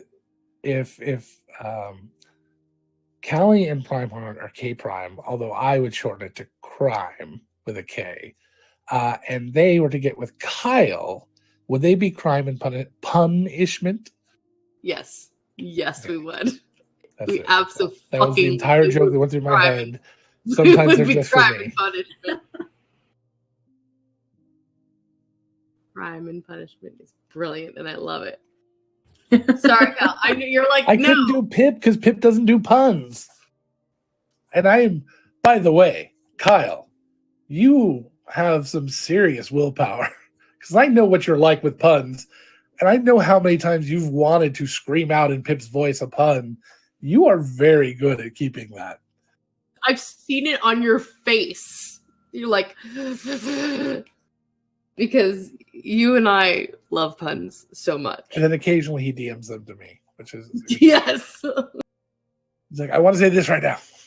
I occasionally get. I can imagine it's hard, Kyle. Yep. Okay. Oh, hi, Hopalong. Question for you, Logan. Do you love torturing me? Is that why the whole Connor Afra thing? The whole idea that you were like doing the Connor Afra thing just so Afra could fuck with Callie. Why do you hurt me like that? I said this earlier. I don't decide what these characters are doing.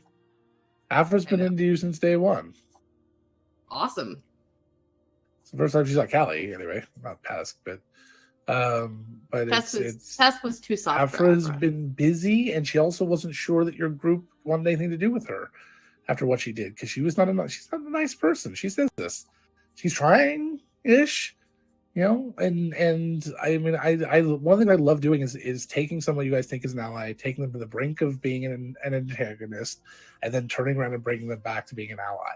It is real. It feels real. It's like, this is what life is. People make their own decisions for their own reasons. You guys can't do that. You can't push yourselves to the edge of being an antagonist and back, because that's not great fun for the rest of the players. But I can do that, and I can show you what that's like, and it is a fun thing to do, and I've done it with several NPCs in this game, because that's real life, day to day. In a world like this, when you're forced to interact with all these different people, you never know what's going to happen. Hello, Hopalong. She's just to clarify for anyone who hasn't seen Cassidy before, he's calling her Hopalong because she only has 3 legs. No, she's Hopalong Cassidy. That's Yep, that's where her name came from. Yeah. All Captain Hex Saldana. That's NPC code switching. All right. That's a crack ship. All right, guys. I think we're gonna go ahead Captain Hex. We've got a whole. As soon as the players are able to leave the city, I got a whole ocean grouping thing plus another guest coming. Ooh, more guests, you say? I'm working on 2 other guests too, so we'll see. I'm excited. All right, guys, we're gonna go ahead and call it a night so Logan can get his favorite thing, some sleep. And let's be honest, Logan's not gonna go to sleep. He's gonna go work, because that's what he does, even if I tell him to go to sleep. Raft. So, do have some work to do. Heather, don't tempt me with Raph right now. But maybe. It looks like Kyle is demanding Raph time as well. We'll see. We may end up going to stream a little bit of Raph. We may not, because we're gluttons for punishment, and apparently we can't stop streaming anything. We're not streaming. Logan really has work to do. All right. Until I get off and they convince me not to, then maybe we'll put it out there. But twitch.tv/DVSMuppet is my video game personal stream. Nothing to do with NerdSmith. But, other than NerdSmith plays a lot on it. Yes, very true. So thank you again for joining us for this episode of Countless Chronicles. Thank you, guys. We really appreciate your questions. Thank you, Logan, for giving up part of your Monday evening to talk with us about Arc 3. We'll see you for Arc 4 when that has concluded, I'm sure 6 to 8 weeks from now, and we'll see. About that. Something like that, yeah. So we love you all. Stay tuned tomorrow night at 7 p.m. for Countless Heroes returning and after the week of Nightmare. And as always, carry on, you funky little tieflings. Night, guys.